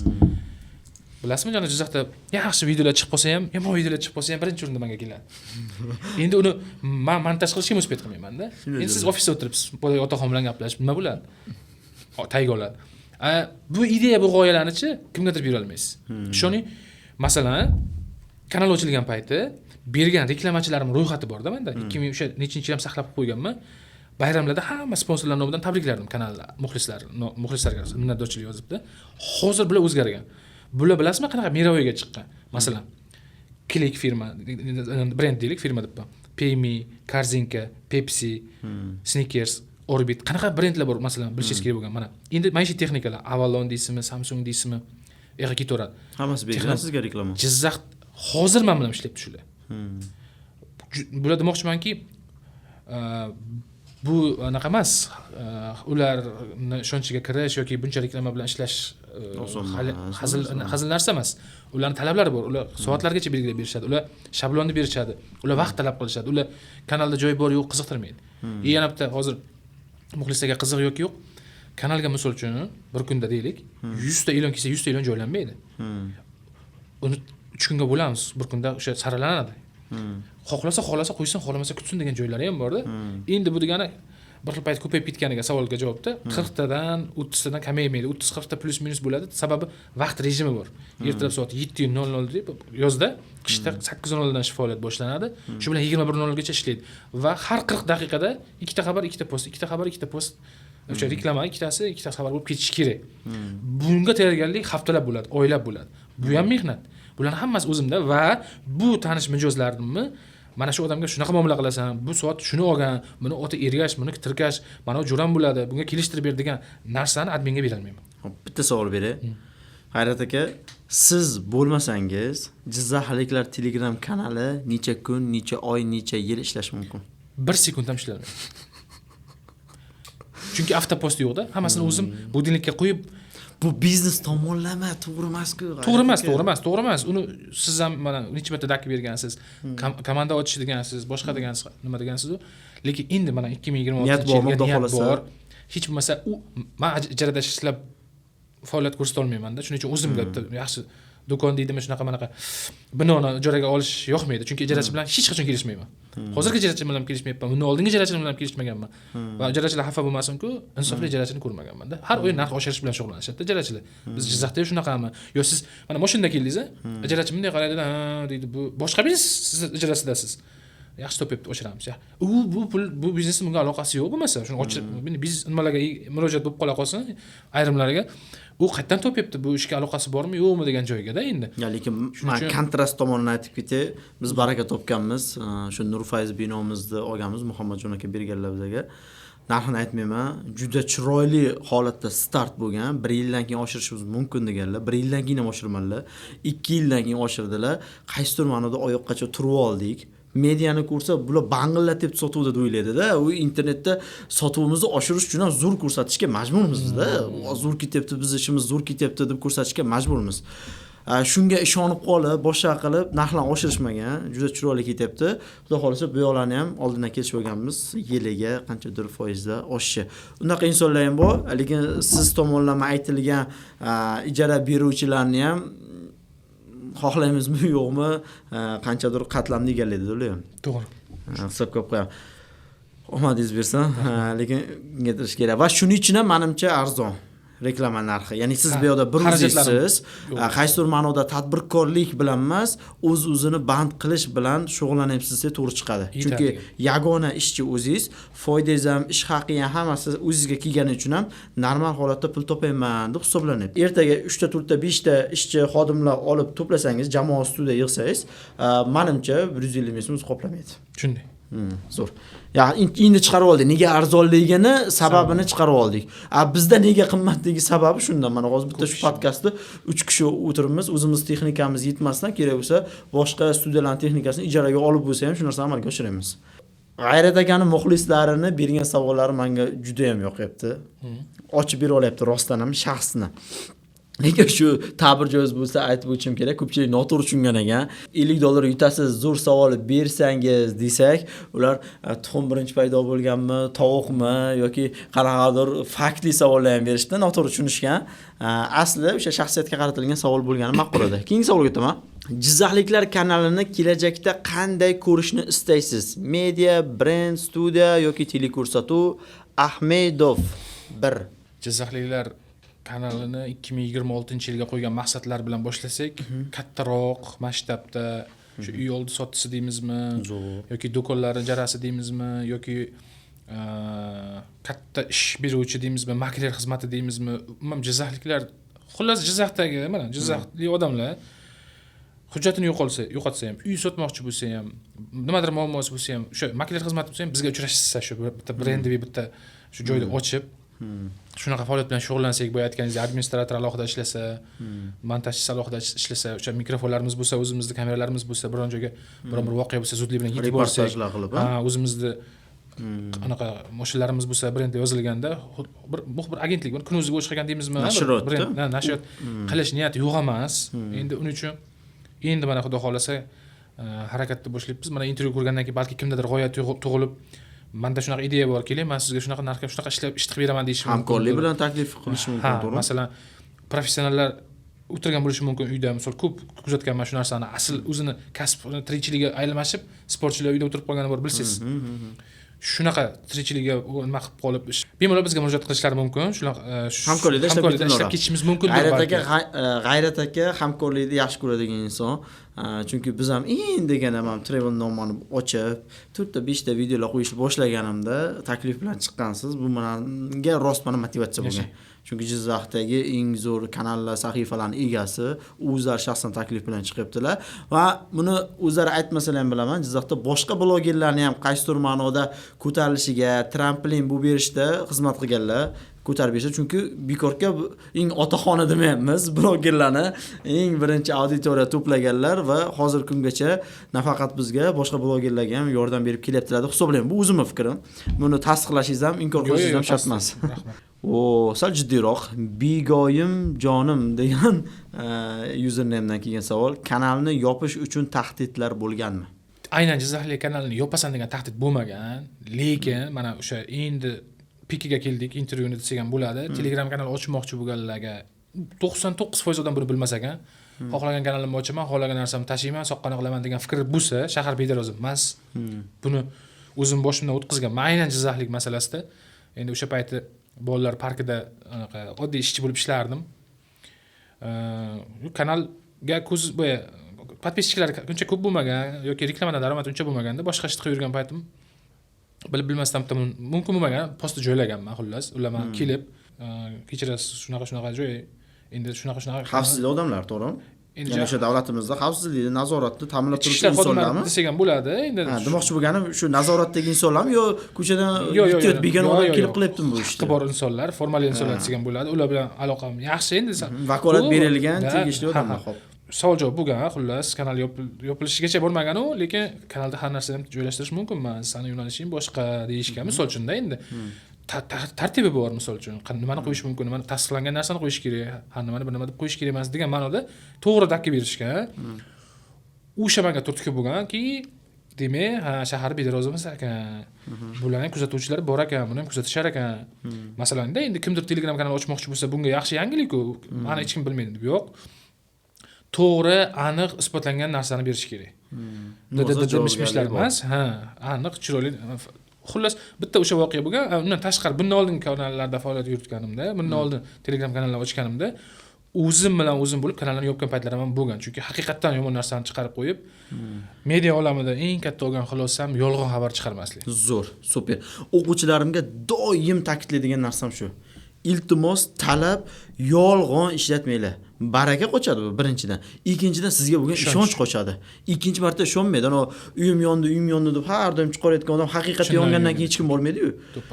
Kanalni hech kim tanimagan vaqtga qaytsangiz, o'zingizga qaysi maslahatni bergan bo'lardingiz? Mahallaliga javob topdim bu savolga. Kanal endi faoliyatini boshlagan payti orfografiyam nol edi.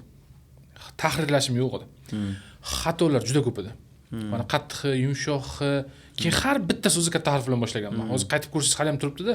Izmet qilib bo'lmaydigani bor, izmet qilib bo'ladigani bor. O'sha xatoni qilmasdim. Birinchi imlo xatolarsiz yozishni o'rganib, mana 3 yilmi bo'ldi-da boshlaganimga. Undan oldin 2 yil imlos Ayshavara Ray bo'lib ishlaganda. Men bilan tashlashganingiz esingizdan? Kitob do'konida ochganmiz, endi yozyapman. Qaysidir so'zda o'zi mulohazali so'z tortishib qoldik. Unaqa bo'ladi deyapsiz, men bunaqa bo'ladi demak, keyin o'zimni tanishtirishga majbur bo'lganman. G'ayrat aka, men kun.uzda jurnalist bo'lib ishlaganman, diplomatiyada o'qiganman. Iltimos, menga ishoning, bu so'zmish rostdan ham shunaqa yoziladi desam, keyin ko'ngansizda. Chunki nega bu stereotip sizga kirib kelgan, qoningizgacha singib ketgan? Nega? Hamma biznes egalari sizga reklama beryapti, 3 talab, 4 talab, 10 lab xato bor. Hozirgacha bo'lsa kerak bu narsa. Hozir tekshiraman. Hozir ularni ham tekshiradigan bo'lganman. Lekin ilgari tekshirmasdim. Ularga ishonardim. Ular ham xato qilgan ekan-da. Yo, xato qilishadi. Masalan, uy sotadigan odam bor-ku, hech qachon to'g'ri yozib bermaydi bizga. Oddiy misol, yer demaydi so'zda o'zi ikkita harf, 3 ta xato bo'ladi-da. Ana, yer sotiladimi deb, er sotiladi deydi. Yer sotiladi deydi. Uy sotmoqchi bo'lgan odam misol uchun, oddiy misol, men uyim haqida hamma ma'lumot unda bor deb o'ylaydi-da. Mana uyda ilonga qo'yib yubor deydi, chiqib ketadi. Uni orqasidan yurishingiz kerak. Shunaqa. Shuning uchun xatolar ustida ishlamasdim. O'sha orqaga qaytish imkoniyat berilganda o'sha programmalarni olib yoki o'sha lug'atni olib kerak bo'lsa to'g'rilab yozadi. Xato qilish, bitta xato shunda bo'lgan. Kanal tarixida. Xo'p, davom etamiz savollarda. Bizda keyingi savol: Jizzaxliklar kanalida nega ba'zi voqealar yoki videolar ochiq oydin ko'rsatilmaydi? Yoki kuchli munozara keltirib chiqaradigan siyosiy o'zgarishlar haqida ma'lumotlar berilmaydi yoki gapirilmaydi. Axir bu kanal aktiv uchun foydali-ku deb Ulug'bek.1 degan sahifa egasi savol beribdi. Nega siyosiy o'zgarishlarni, bir kuchli dolzarb mavzularni olib chiqmaysiz degan savol berishyapti. Bu savolni bergan odamni anaqasi nima deydi, dunyo qarashi juda kengligi shunday ma'lum savolidan va jurnalistikadan xabari bor. Lekin jurnalistikadan xabar borligi uchun ham bu savolga javob bermasdan o'tsam bo'ladi. Sababi o'zi javob unda tayin. O'zi biladi. Mani yo'nalishim siyosat emas. Mani asl maqsadim Jizzaxda bilasiz, har ikkinchi kulguli video qo'yishga harakat qilaman yoki bo'lmasam o'sha satira yumor deydimi, shu yo'nalish. Jizzaxda qon-qoniga singgan yana bir narsa bor. Hazilni yaxshi ko'rish, mutoyibani yaxshi ko'rish, ikkita hazil qilib bir-birimizga chapecholi bir-birimizga qo'limizni siqib qo'yish odati bor-ku. Kanalga kirgan odam mazah qilib dam olish uchun, o'zim aqlim yetmagan narsaga ijtimoiy va ko'ngil ochar kanal bu. Shunday. Hammani o'ziga yarasha pozitsiyasi bor. Jizzaxliklar tanlagani shu. Lekin bu degani siyosiy xabarlar qo'yilmaydi degani ham emas. Masalan, davlatimiz rahbari tashriflari masalan yaqinda bo'lib o'tgan tashriflarni yaxshi yoritdim deb hisoblayman yoki bo'lmasa bundan tashqari o'zimizga viloyat hokimi yo'q, o'zida qarang, mana savolda bitta savol beray. Men o'zim diplomatiyada jahon siyosatida o'qigan odamman. Ya'ni men siyosatshunoslikni bitirgan odamman men. Tushuntira olaman-a? Va sizda shuni ilmi bormidiki, siz siyosat yo'nalishlarida ham xabar bersangiz degan savol paydo bo'ldi menga. Yo'q. Yo'q. Menda ilmi yo'q. Men nega buni berayman? O'rtoqlar, ba'zida taksida yuraman, ba'zida sartaroshxonada, ba'zida uyda o'ylanib qolaman-da, siyosatga men o'qiganmikinman yo atrofdagilar o'qiganmikan deb. Ya'ni bizda hamma siyosatchi-ku, joyi kelsa uni ilmini bilmaymiz, joyi kelsa uni tahlilini bilmaymiz, joyi kelsa, misol uchun siyosiy bashoratlar degan tushunchalar bor, etika bor, hammasi o'tganmizda, diplomatiyada o'qitgan. Hozirgi kunda Tashqi ishlar vazirligida, hozirgi kunda umumiy oliy majlisda deputat bo'lib ishlaydiganlar bizga dars berishgan. U nazariya, faktlar bir chekkada qoladi. Hammamiz hissiyotimizga berilgan holatda siyosatni muhokama qilamiz. Agar mabodo Rossiya bilan Amerika, Xitoy boshlanib qolsa-ku, munozara to'xtamaydi. Shuning uchun ham bu narsani ham kimdir qilsa, ilmi bor odam qilsa degan masalani o'rtaga qo'ygan bo'lardim men. Ya'ni mutaxassis sifatida. Men o'zim siyosatshunosman, shu yo'nalishda bakalavr tugatdim, lekin sohamni o'zgartirganman biznes va mediaga. Ya'ni magistratura biznes bo'ldi, doktorantura media bo'ldi. Chunki men shunda ko'rdim o'zimni. Bizni kurslarda yuribdi hozir elchixonalarda yoki umuman Tashqi ishlar vazirligida, prezident administratsiyasida ham ishlaydiganlar bor. Ular shu sferani tanlashdi. Biz chiqdik, hozir demak biz ham mutaxassis emasmiz. Boshqalar sizni qanday inson deb eslab qolishini istar edingiz? Baxt 1707. Faqat yaxshi inson sifatida. Chunki yaxshi inson bo'lmaganimda deb tasavvur qilaylik, men bu ishni qilmasdim yoki hozir bu yerda o'tirmagan bo'lardim yoki oilamda o'zim o'rnim bo'lmasdi yoki namunali xotirjam farzandlarimga namunali ota bo'lmasdim. Masalanda endi boya o'zingizni kim deb ta'riflaysiz desa, men qiynalish bo'yicha jahon chempioniman deb qo'yaman-da, hazillashib. Shu to'g'risida yoki bo'lmasa uyga borsangiz, uyingizda nima ko'p desa, eng ko'p sertifikatim ko'p deyman-da. Hali ilishga joyi qolmadi-da uyda. 150 ga yaqin sertifikat yig'ibman necha yil davomida. O'g'illarim shu narsani qaytaryapti-da hozir. Ikkita o'g'lim bir-biri bilan ko'p sertifikat olib kelish bo'yicha. Deganim qushunda ko'rganini qilar ekanda. Qizim ham hozir qog'ozdan yasalgan medalchilar taqib kelyapti-da. Nimadir qilyapti bog'chaga borish. 3 yoshda nima qilishi mumkin? Bari teryaptimi, she'riyat beryaptimi, nima qilsa qilyapti-da. Deganim aqliy salohiyat baribir otadan olar ekan, namuna o'rni. O'sha haqiqatan shu qushunda ko'rganini qiladi degan nimaligini tushunmasdim. Endi bu savollarga javob bo'lyapti. Yaxshi inson sifatida maqsadlarimdan bittasi ham ko'chamning nomini o'zim nomimga qo'ymaguncha olimdan o'tish niyati yo'q deyman-da. Ko'changiz nomi nima desa G'ayrat Sultonov deb ketsin deb. Shu darajada yaxshi inson bo'laylikki, mana oddiy misol, men borgan ko'chaga asfalt kelgan, stalba kelgan qo'ni-qo'shnim xursand-da. Ko'chada suv ichsa ham menga telefon qilishadi, ana vaqtida chiqindi olib ketishmasa ham menga chiqishadi. Yaxshi insondir bizki, blogerda ta'siri bor o'rtoqlar jamiyatda. Endi men o'zimni ustoz, yana gap ochadi deydi bloger sifatida o'ylamay qo'yganman. Sababi men blogerman deb ham hech qayerda da'vo qilmaganman. Sababi bilasiz, bizda bloger deganda nimanidir hal qilib berarmikan degan fikr bor bana. Yo'q, bu yaxshi fikr. Bloger sifatida g'irt vayinchi kerak narsalarni qiladiganlarni tushunib endi shakllanadi-ku, lekin 2-3 yil oldin men bloger emasman deb ham sal jahlda murojaat qilganlarga javob berganim bo'lganda, sababi bilasizmi, bloger biron ishni hal qilib beruvchi chiqib, borib, qonunni ko'tarib, masalan deylik, bitta farzandi sudlanib qoldi bir oilani. Bo'lgan voqea. Bolajonim menga yordam bera olasanmi debdilar-da birovlar. Telefon nomerimni olishgan qayerdan bo'lsa. O'shaning uchun telefon nomeriga almashtirganman, majbur bo'lganman. Men qonunchi emasman, men qonunni tushunadigan yoki bir borib birovni razbor qilib beradigan bloger emasman deylik. Endi eshitdilar, qanaqadir nimadir hal qilgandir bizda. Ko'chalarga asfalt kelgandir yoki bir murojaatlar hal bo'lgandirki, kimdir maqtagan xullas, hayratga uchrashdi. Endi o'g'illari shunaqa bir holatga tushib qolgan ekan, qanaqadir nima deydi, jinoyat qilganmi, boshqa qilganmi, u ma'lum emas. Shu muammoni hal qilib ber o'g'lim debdilar-da. Shu hal qilib bersang, seni xursand qilib bir 200 ming, 300 ming ataganim bor pensiyadan beraman debdilar-da onaxon. Endi misol uchun siz ishga kirishdingiz deylik, yuridическийni bitirgan odam sifatida borib, tahlil qilib, kavlab, uni chiqarib, onaxonga yordam qilishingiz mumkindir agar adolatsiz hukm qilingan deyilsa. Sudlar yoki o'sha ichki ishlar nimadir faoliyatlarida. Menga nimasi bor bo'ldi, foydasi? Vaqtim necha kun ketdi, necha kun asabiysizda misol uchun. Shuning uchun men reklamada tinchimni qilib biznesmenlarga yordam berganim ma'qulroq ekan. Agar xalqning muammosini hal qilaman desangiz, kechirasiz, xalqning muammosi bir kunda 2000 ta muammo kelishi mumkin. 200 ming odamdan 20 ming ta muammo kelishi mumkin-da. Umumiy ma'lumot, umumiy muammolarni hal qilishimiz mumkin. Bir ko'chaga masalan asfalt yotqiziladi. Bu bo'lgan hangama. Hangama, Jizzaxcha hangama. Bir ko'chada asfalt yo'q. Qo'yilganda asfalt qilingani bo'lgan. Yuzlab ko'chalar bo'lgan bu. Masalan, Jizzaxiylar kanalida o'sha ko'cha chiqmaganda asfalt qilinmasmidi balki? Yo'q. 2 yil oldingi hangamalar yoki 3 yil oldingi bo'lgan voqealar. Nima yoritilyapti? Mana o'nqir-cho'nqir boshqa asfalt qilinyapti. Bepul asfalt qilinyapti. Ha.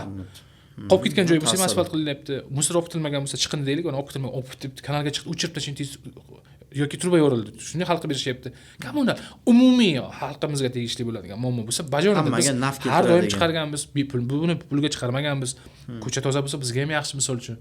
Birinchi o'rinda deganim yaxshi inson. O'sha yaxshi inson sifatida qolsam nomim, yaxshi ishlar qilsam, iloyim. Niyatim shu. Oxirgacha shunday bo'lsa. Hozir shunday, oxirgacha bundan ham yaxshi bo'lsa. Qaysi farzandingizda o'zingizni yoshligingizni ko'rasiz? Hilola 0 degan sahifaga savol berdi. Masalan, men o'g'lim maktabda o'qisa, "Sen hayratda o'g'limsan" der ekanda o'qituvchilar. U o'qituvchi yangi fanga kirsa ham yoki ko'chada yurganda ham magazinga chiqarib yuborsak ham, "Sen hayratda o'g'lisan" deydi. Tashqi ko'rinishlari, ikkita o'g'lim, bir qizim bor. Lekin kattasi ko'proq xarakter jihatdan, boya ushlagan joyini kesadigan, sal so'rt kesarroq va gapni bir xil paytda o'ylamay gapirib qo'yish bo'yicha katta o'g'lim. Chempioncha. Qanday xato yoki omadli qaror sizni yuksalishingizga sabab bo'lgan? Qaysi xato yoki omadli qaror sizni yuksalishingizga sabab bo'lgan? Zilol A950. Yuksalish degan ta'rifni o'zimga ravo ko'rmayman. Rivojlanishda. Yo'q, hammamizda yuksalish bor. Men yosh bolaman, 1-sinfdan 2-sinfga o'tdim, demak yuksalyapti. Ongi, tanasi, quvvati, ruhiyati bu yaxshi so'z deb o'ylayman. Bilasizmi, men yuksalishimga deylik, men o'sha savolga javob birinchi sababni sabrda deb bildim. Sabr qanoatda. Sababi hayotning mohiyati mana shunda. Sabrlilar hozir endi hozirgi Z avlodda mendan xafa bo'lmasin, yosh bolalar, yosh bitta ish qiladi-da, tezroq natija ko'rishga harakat qiladi-da. Mana men qildim, natija yo'q. Mana men qildim, natija yo'q. Kechirasiz-ku, 15 yil ofitsiantlik qilib hech narsani kutmadik. Kanaldan oldin 5 yil boshqa kanallarda ishlaganman. Bir sim ishlamadik. Vaqti bo'ladi, keladi, beradi, lekin shunaqa beradi, ulgurmay qolasiz terib olishga, Xudo ne'matini. O'sha paytda berganda balki buzilib ketishingiz mumkin, balki noto'g'ri shart qo'yishingiz mumkin, balki o'zingiz barda emasdir. 32 yoshgacha biron marta birovning mashinasiga minib ko'rmaganman. Mashinangizni bering, haydab ko'ray demaganman. Chunki xayolda moshin ola olmasam kerak men degan fikr bo'lgan. Tushunyapsizmi? Men haqida gapiryapman. Bitta ish, nima? Tanlandi, yaxshi ko'radigan ish. Masalan, kasb. Hozir men kasbimga aylangan narsani men hobbiyim. Men yozuvchilikni yaxshi ko'raman deylik. Endi birovning ustidan yozish haqida gap ketmayapti. Chiroyli yozish, so'zga qo'shilish va gap o'yinlari. Masalan, men ko'rgan kinoni hamma atrifkalarini yodlab olganman. Gap kelganda hozir hazillashsak, do'stlar bilan o'tirganimizda o'sha gaplarni tashlab o'tiraman-da. Xotira deydimi, momentalniy xotira. O'shani kasbga aylantirib, zamonaviylashtirib, Telegramga olib kirib, ijtimoiy tarmoqqa joylashtirib, o'zimni ishimni kayf qilib qo'yibman-da. Orqadan keyin nima kelib? Daromad kelib. Buning birinchi sababi sabr. Hech qanaqa pul kelish haqida o'ylamaganman o'sha payt. Hozir ham bugun qancha ishlar ekanman, kecha qancha ishladim degan gap so'z yo'q. Men o'zim ishimni qilib ketaveraman, paputi o'zi qolgan. Juda chiroyli gapni aytdingiz. Sizdan kichkinaman, lekin baribir o'sha eski pokoleniyani odamlarimiz, eski zamon odamlarimiz. Chunki eshitdilar, mana yosh avdol o'tiribdi, kamerasini olyaptimi, olmayaptimi bilmayman. Baraka topsin, zo'r yigitlar. Bundan oldingina ham ishlaganlar bor. Men aytaman, hozir ilm o'rganadigan payt. Hozir o'sadigan payt. Hozir nima deydi? Qanaqa og'irlik, qanaqa yuk bo'lsa olib oldinga yuradigan vaqt. Inshaalloh pul topadigan, o'sha daromadga ko'miladigan vaqt ham keladi. Nega shoshasan? Ozroq sabr qil, birga chiqamiz. Bu sabr qilib o'tirganlar. Sabr qilmasdan ketib o'rganlar bor va oyoq uchida ko'rib yurganlar bor. Men doim aytaman bu narsani. Sizga kimdir, yoshingiz mendan 4 yosh katta-da, hozir shu yerda "Uylar uka" desangiz ham bo'ladi. U darsda shunaqa talab qo'yardik, ustoz deyish. Shu yerda ustoz bo'lib turibsiz-da. Yosh yigitlarga hayotdan umumiy biznesdan, mana bu kasblardan nimadir o'rgatasiz, lekin joyiga kelsa o'sha sabrsizlikni evazidan yuzga oyoq qo'yib ham ketib qolish holatlari ko'p bo'lyapti va ular mana shu pozitsiyada sobit va o'zlarini haq deb bilishyapti. Bilmayman, u narsani qachondir nohaqligini hayot ko'rsatadimi, ko'rsatmaymi bilmayman. Chunki bundan buyog'iga undan ham yomonroq avlod kelishi mumkin. To'ppa-to'g'ri. Chunki o'zgaryapti holat. Men bular bilan doim shu narsada kurashaman. Jamoa bilan ishlaganimiz uchun alamliroq menga. Tushundim. Ustoz yana bitta qo'shimcha qilmoqchiman. Yaxshi kadrda hech kim qo'yib yuborgisi kelmaydi-yu, lekin yaxshi bola ketaman desa, nima bo'lishi mumkin? Men hayotda ko'rgan bitta kasbda sabr qilib, yaxshi ko'rib ishlab turganlarning birontasi yerda qolmadi. Men boradigan ko'chada qolib ketmagan. Men masalan, men mashina yuradigan bitta Jizzaxda hamma taniydi, mana Jizzaxcha hangamaga qo'shimcha mashina yuradigan Xurshid degan bola borda. Masalan, mashinamizni ko'p tanishlarim o'shanga yudiradi, o'chirib olamiz. Bir kunlab mashina yuvishga bir kun oldin yoki kamida 2 soat, 3 soat borib yoritsak bo'lar, agar haligacha ishlab tursalar shu yo'nalishda. Ishlab turadi. Men shu bolaga xolos, yoshlarning ichida yoshlar mendan 2 yosh katta, 87-yil. Odam ekanlar. O'zimiz mahallada birga o'sganmiz, boshqa qilganmiz-ku, lekin ismi taniganimdan bir mashina yuvadi-da. Men hazillashamanda, barmog'im shunday mashinada hamma joyga kirib chiqadi, ya'ni balonlarni orqasigacha qo'yib beradi-da. Komfort mehmonxonasining to'g'risida Xurshid degan mo'ykachini men tan berganman. U Jizzaxda nomeradaman, Adinam deb o'ziga ham boshqalarga ham aytilamiz yoki sartaroshimiz masalan. Bir hafta oldin o'chirib olamiz. Masalan, Sarvar aka degan sartarosh bor, Leon Style Yeruzalda. U akam misol uchun oddiy joyda ishlaganlar. Boshida sartaroshxonani oddiy bo'lgan boshqa qilgan hozir shogirdlar chiqardilar. Lekin Jizzaxda kimdan so'rasangiz hozir ustoz deb eng yaxshilardan bittasi deb biladi. Deganim, siz moychik bo'lasizmi, sartarosh bo'lasizmi, novvoy bo'lasizmi, kanalchi bo'lasizmi, aka traktorchi bo'lmaysizmi? Farqi yo'q. Siz nomeradin bo'lsangiz, pul orqangizdan quvlab yuravering. Nomeradin bo'lish uchun sabr kerak. Sabr va shukr kerak. Chunki sizni sohangizda o'chishingizni hech kim qarab o'tirgani yo'q-ku. Bir yil ishlarim ketdim. Insonning umri kamlik qiladi kasb o'zgartirishga. Eng zo'r muvaffaqiyat, eng zo'r omad o'zingiz sevib qiladigan ishni kasbga aylantirsangizgina daromad 5x, 10x kafolat. Kecha internetda ko'rib qoldim. 18-16 yoshdan ishni boshlaymiz va umrimiz oxirigacha ishlaymiz. Mana shu biz yashab o'tadigan hayotning 80% ish bilan band bo'lar ekan. Endi nega o'zing yoqtirmagan ishga sarflamoqsan degan bir chiroyli o'xshatish bo'lgan ekan. Men buni o'zimga qabul qildim, bu rost. Shuning uchun ham misol siyosatda o'qidim, boshqa qildim, biz harbiylar oilasimiz, lekin o'zimni mediada ko'rganman. Blogerlik ham qilyapman, biznesni ham qilyapman yoki boshqasini ham qilyapman. Va sizni hozir hayot yo'lingizdan kelib chiqib, menga ham fikr kelyaptiki, shunaqa savol sizga ham berilar ekan. Beriladi. Demak, chunki misol uchun kitob o'qishda, boshqada va chempionatlarda yutganlaringiz, uyda faxriyorlarga to'ldirib tashlaganingiz, doimiy a'lochi bo'lganingiz-u, birdan ofitsiant bo'lib, birdan blog yurituvchi inson sifatiga aylanib qolishda har qanday insonni o'ylantirib qo'yadi. Nega bu yo'nalish tanlagan? Bir katta-katta lavozimli ishlarni tanlasa bo'lmaydimi deb. Avvalo o'sha o'ziga yoqqan va sabrda. Yana bir sababi erkinlik. Ertalab siz ishga ma'lum bir vaqtda turib, boshliqdan gapni eshitmay deb yugurib, unga yoqish uchun harakat qilib, Yo, buningiz mulohazali lekin 17:00, 18:00 da kirib kelib shu uyga manga masada-da. Keng savol yana Otabek Jo'rayev beribdi. Davlat xodimlari tomonidan tanqid yoki bosimga uchraganmi shu kanal orqasidan yoki jarimalar? Bu boyagi gap. Jarimalar haqida to'xtalib o'ta qolaylik. Mayli, jarima haqida savol kelmagandi. Mana kanal yuzasidan javobgarlikka tortilgan paytlarim bo'lgan, jarima to'lagan paytlarim bo'lgan. Ha, bilmagan holda diniy ulamolarni gaplarini joylashtirganimda sud ma'muriy javobgarlikka tortib, shu 3 million jarima to'lagandik. Bu voqeadan keyin tushunganki biz qanaqa materialda agar u shubha uyg'otsa, ruxsat olish kerakligi haqida bizga ogohlantirish. Ya'ni diniy ma'lumot tarqatish uchun o'sha kerakli joylardan bizning yo'nalishimiz endi ruxsat olishingiz kerak, to'g'rimi? Ha, unga moslashmaganligi uchun qo'mitadan adashmasam. Ha, jinoiy javobgarlik emas, o'sha ma'muriy javobgarlikka tortilishini bilmaganligimiz tufayli yuz bergan va bu narsa qayta kuzatilmagan. Yoshlikdagi birinchi ishingizni qayerda boshlagansiz? Amina 505. Yoshligimdagi birinchi ishimiz Sayiljoy litseyda o'qigan paytim, birinchi kursdan keyin paxtaga chiqa olmay qolgan paytlarimiz bo'lgan. O'sha payt paxta bu o'sha ofitsiantlik qilib yurardik, to'y tadbirlarda, lekin muqim ish, ya'ni shu kafe yoki restoranda bir ertalabdan kechgacha, ayniqsa 3 oylik ta'til paytlarida nima qilaydi? Sayiljoy mahallasida hozir ham mavjud Nurbek restorani orqa tomonida Afruz degan kafe bo'lardi.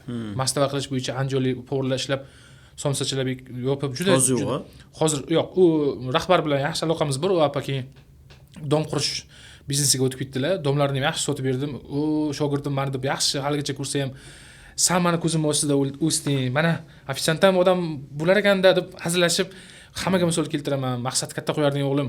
Halolida ko'p gap bor deb, ustozlik ham nimasida.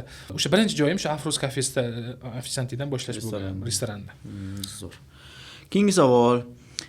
Kanal faoliyati davomida sizni eng chuqur o'ylantirgan bir voqeani eslay olasizmi? Samandar 0607.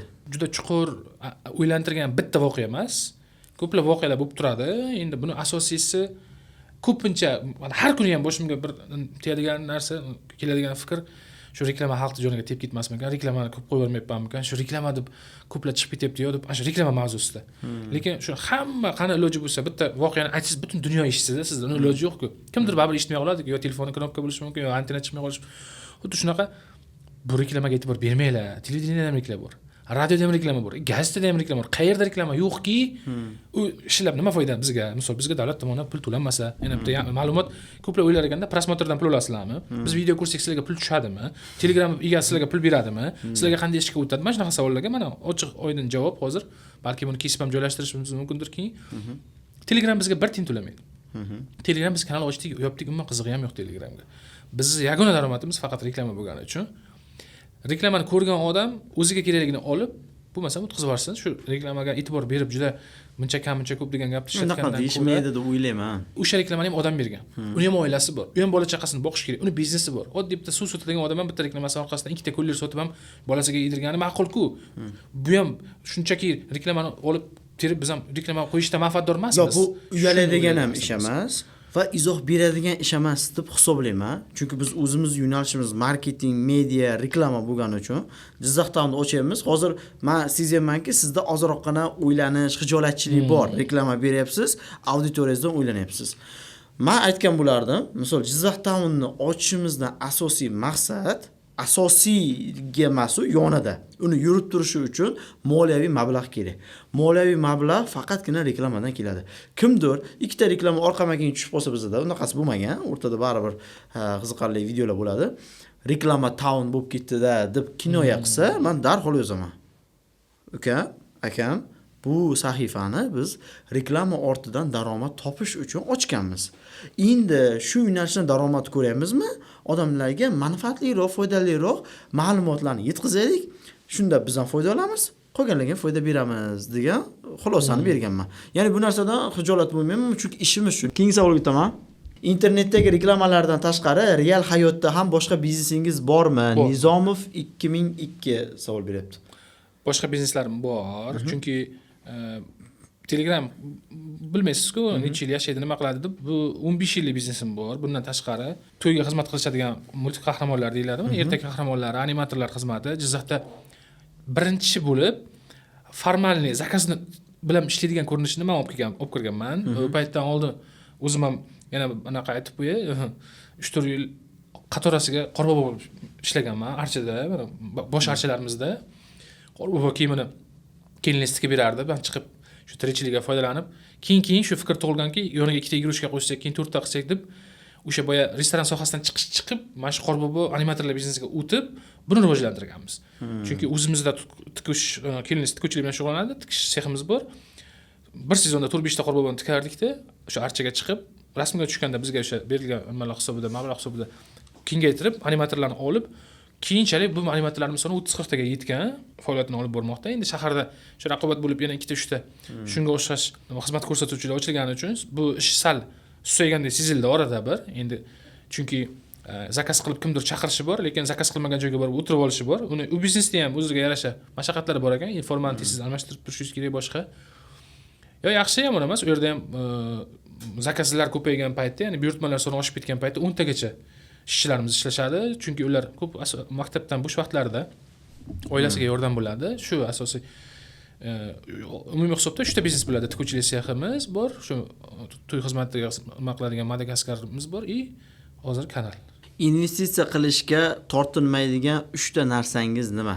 Sardor.al savol berdi. Agar bu savolda insonda o'zini ilmiga tikish kerakligi haqida so'ralgan bo'lsa savol, yoki inson o'zi shaxsan nimaga ishlatish kerak, mana ko'rinmaydigan narsalar deylik ustoz. Birinchi o'rinda bilimiga deyiladi. Baribir har yili o'zini ustida ishlash bo'lish, yildan yilga yangi takomillashyapti, bilim ortda qolmay bo'lmasligi uchun harakat qilishimiz kerak. kecha chiqqan telefoningiz ertaga qadrini yo'qotyapti yoki shu joyda uzr gapingiz bo'lib qo'yay.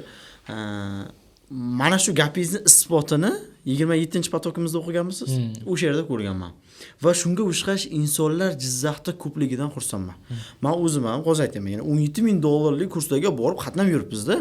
Shogirdlarim, bizning ustozlarimiz mendan 10 yoshlab kichkina. 21, 22, 23 yoshli yigitlardan borib o'rganamiz. Nega? Ilm qayerda bo'lsa, kimda bo'lsa borib ol deyilgan. Va o'shanda ba'zi bir insonlar aytdi, "O, G'ayrat aka, Jizzaxliklar kelib sonda o'qidimi?" deyishyapti-da. Men buni faqat hurmat bilan, faxr bilan qabul qilaman. Ilm kerakligi his qilindi va borib olinyapti. Nozapa kelganlardan shuni his qilganman. Ya'ni butun Jizzaxda ta'lim insoni sifatida qanaqadir ramziy ma'noda o'sha timsolga egalar. Kelibdilar, o'qiyman debdilar, o'rganaman debdilar. Ya'ni boshqa odamlarni, ya'ni uncha-muncha odam qo'ldan kelmaydigan ishda. Mana bu kibrmi nimadir yo'l qo'ymaydi va shuning uchun ham kibrlangan yoki uyalgan odam ilm ola olmaydi deyishgan. Undan keyin yana ham hurmatni olishgan. Ha, ilm kerakmi, borib ol. Agar bizda ham hozir Jizzaxdami, boshqa joydami bizni faoliyatimizga zaruriy ilm bo'lsa, borib olish kerak degan.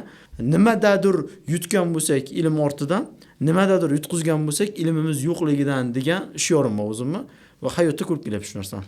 Yeshi. Endi yana bu narsaga qo'shimcha qilib, misol uchun kadr ortida kim turgani qiziq bo'ladi-ku. Baribir kim yurg'izar ekan kanalda, masalan, shaxsan men ham bitta kanalda kuzatib boraylik deylik. Men uncha Telegram kanallarga a'zo emasman-ku, lekin kim ekan shu kim ekan baribir insonda qiziqish bo'ladi-da. Boya shaxsiy anavsi qiziqishi bo'lishi mumkin yoki tashqi ko'rinish qanaqa yoki qanaqa shuncha reklama oladi, qanaqa mashina yuribdi deyish mumkin-ku, lekin u ham o'zini ustida ishlab bilimli bo'lib turishi, masalan, vaqt kelganda sport bilan shug'ullanib, o'zini sog'lig'iga qarash kerak. U ham inson, u ham qorni och qoladi, uni ham bola chaqasi bor degandek.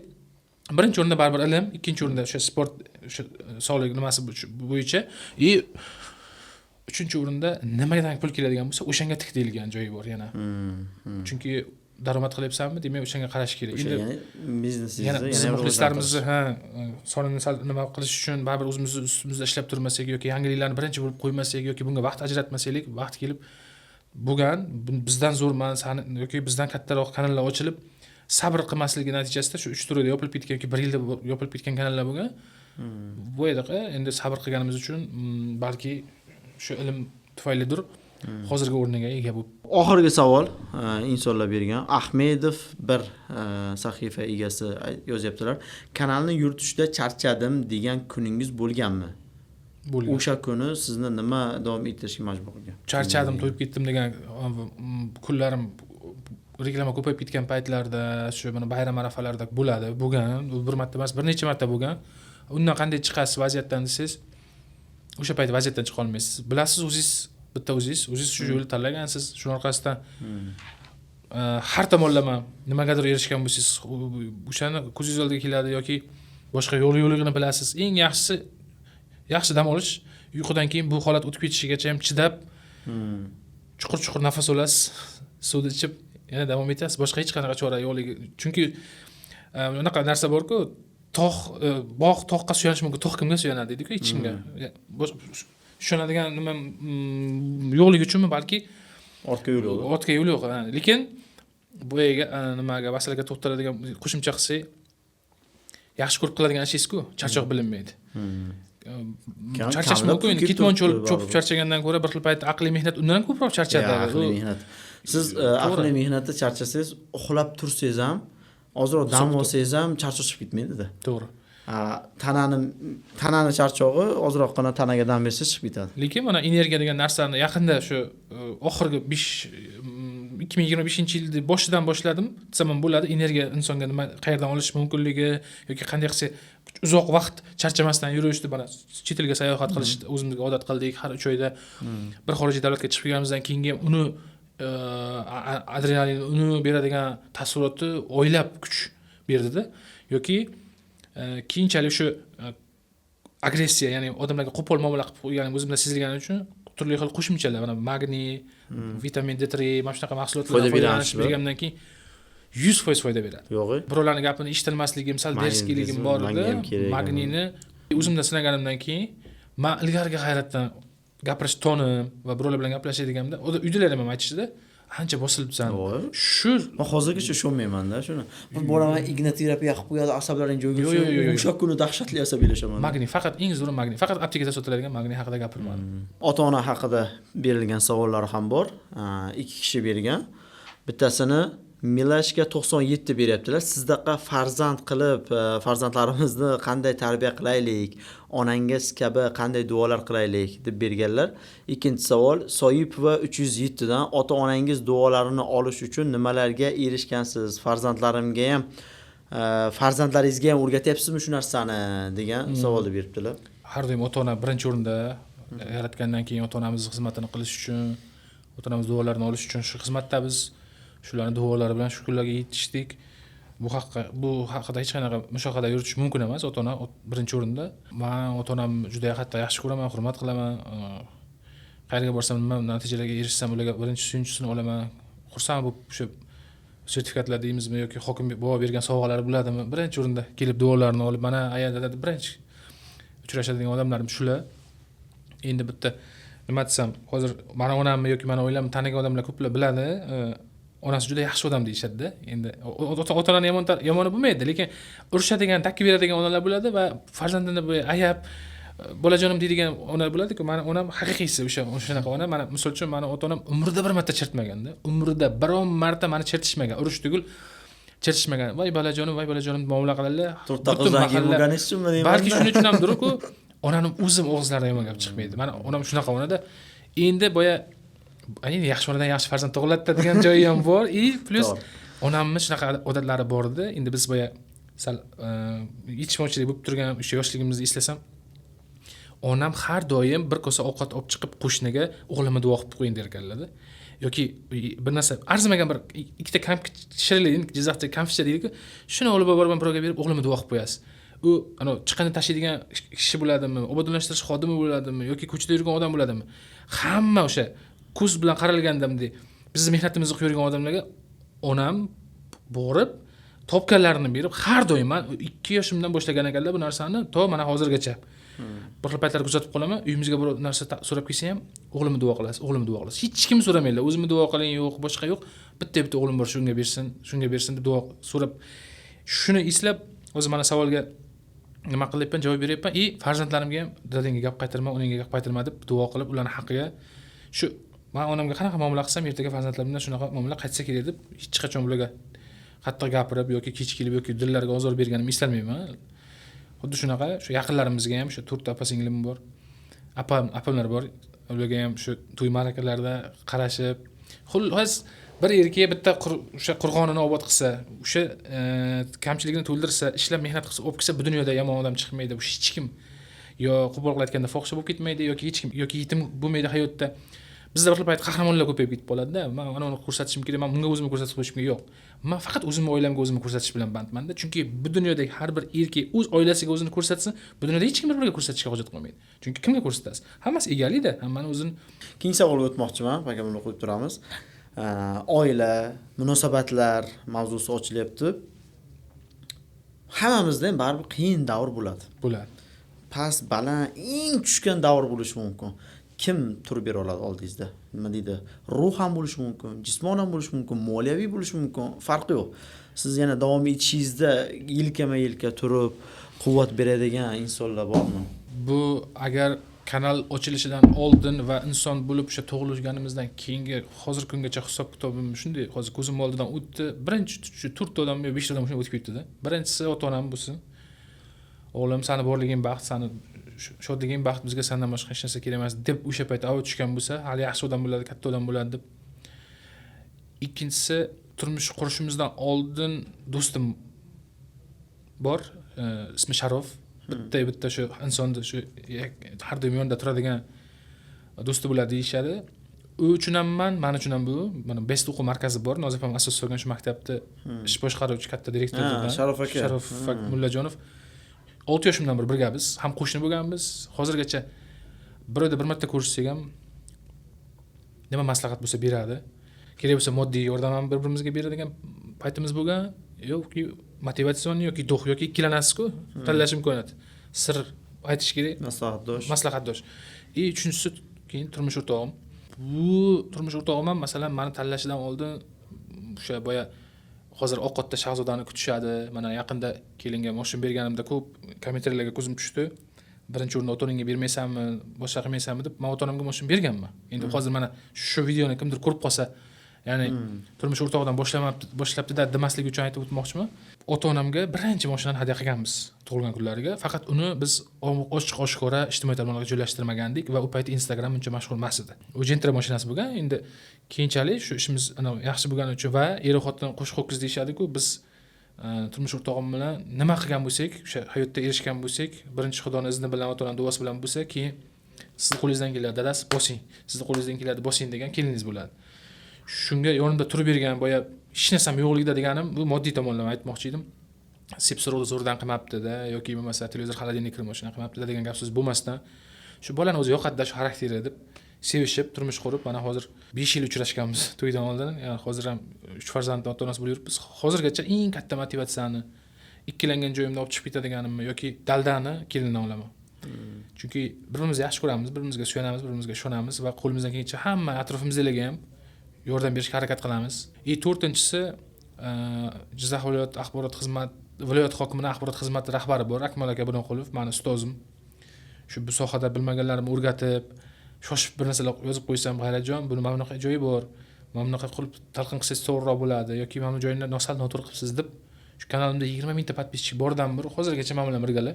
O'sha davlat mukofotlarini olishimga ham o'zlari qo'ldan kelgancha o'rgatib, yo'l yo'l ko'rsatib, shu sanab o'tganlarim va bundan tashqari yaqin do'stlarim bor o'zimni. Asosan shu og'ir paytda suyana oladiganingiz yoki yangi fikrlar, yangi g'oyalarni muhokama qila oladiganingiz xuddi shular. Chunki insonning atrof muhiti asosiy narsani belgilab qo'yadi-da. Kim bo'lishiga aniq. 10 ta millioner bilan bo'lsang, 11-chi san bo'lasan. Deganda qaysi tomonga qarab ketyapsiz, rivojlanyapsizmi? Demak, atrofingizda rivojlanishingizni xohlaydiganlar va rivojlanish tarafdori bo'lgan insonlar bo'ladi. Yomon illatlar bilanmi? Demak, bilingki, atrofingizda shunaqa insonlar bor. Shuning uchun ham so'radim. Bu muhim savol, o'ta muhim savol bo'lgani uchun, ya'ni G'ayrat aka, xo'p, Jizzaxliklar, xo'p, hamma bilyapti, taniyapti. Uni atrofida kimlar bor? Bunga ta'sir ko'rsata oladiganlar kim? Bunga motivatsiya, g'oya, ruhiyat, kuch beradiganlar kim? Degan masalani ochish uchun ham shu savolni berdim ochig'i. Prinsessa 22-22 bolaligingizda orzu qilgan hayotingizni yashayapsizmi hozir degan savol berishdi. Shu savolni berishganda bilasizmi, yaxshi niyat qilishadi-ku. Yaxshi niyatni tonnalab qilish mumkin, yaxshi niyatni soatlab qilish mumkin, yillab qilish mumkin, lekin chegara bo'ladi-ku. Yo'q, masalan, men Marsga tushishni orzu qilolmaymiz-ku, to'g'rimi? Yoki bo'lmasa, nima deydi, Apple zavodini boshlig'i bo'lib qolish orzu qilmaymiz-ku. O'zimiz maksimal sharoitimizdan, yashayotgan joyimizdan, muhitdan kelib chiqib orzu qilib. Xuddi shunaqa endi orzu qilganman, orzu qilgan hayotimni yashayapman. To'g'ri, muammo yo'q. Hech qanaqa hozir chiqqan markadagi telefonni olib yoki chiqqan oxirgi rusumdagi mashinani minadigan sharoitga kelganmiz-ku, lekin yoshligingizda shu narsani orzu qilganmisiz, bir payt o'ylanib qolaman. Qanday qorni och odam nondan boshqa narsani orzu qilmaydi-ku, qanaqasiga bu qimmat hayotda orzu qilish mumkin bo'ldi degandek. Deganim bir xillarda siz sabringiz va shukringizni o'zi sizga zo'r eshiklarni ochib, siz kutmagan natijalarni ham berishi mumkin ekanda. Shuning uchun kutgan hayotimda yashayapman, men buni bilardim bu kunlar kelishini degan fikrda sal qochaman. Hatto shunaqa holat bo'lganki, orzu qilishga ham iymangansizda bu narsalarni. To'g'risi, men ayolga kiymaganda. Samakatim ham bo'lmasa kerak deb yurardim-da hayotda. Mashina olish tugul, mashinada pravasi yo'q, mashinasi yo'q, odam qanaqasiga, misol mashina haqida gap ketsa-da, lekin yaxshi kun, zo'r nasib qildi, shukrku. Baribir Xudo biz kutgan narsadan ko'prog'ini berdi-da. Orzu qilgan hayotimda yashayapman, to'la to'kis. O'sha boyaga narsa chiqib kelyapti-da, o'sha sabr qil, shukr qil, qanoat qil. Ya'ni qanaqa kun kelsa ham qanoat qilaverish, qaysi kun kelsa shukr qilib, shu meni kunim ekan deb yashash, o'sha siz uchun idealga aylanadi. San tepgan oyoqqa rahmat ayt deyshadi-ku, masalan, davlat sferalarida ishlagan paytim ham, restoran sohalarida ishlagan paytim ham boshqacha yoqimsiz tuyg'u nimalar bilan bizni ishdan haydashgan paytlar ham bo'lganda. O'sha payt xafa bo'lganman-da, voy meni tushunmadi bu, meni ishdan haydadi, ishdan meni haydashdi, endi nima qilaman, hayot tugadi men uchun desam, yaxshi ham o'sha ishdan haydagan ekanda. Vaqt kelganda, chunki agar o'sha payt ishdan haydamaganda men hozir administrator, ofitsiantlarning boshlig'i yoki bo'lsa nari berib restoranda boshqaruvchi bo'lardim-da. Undan ortiq emas.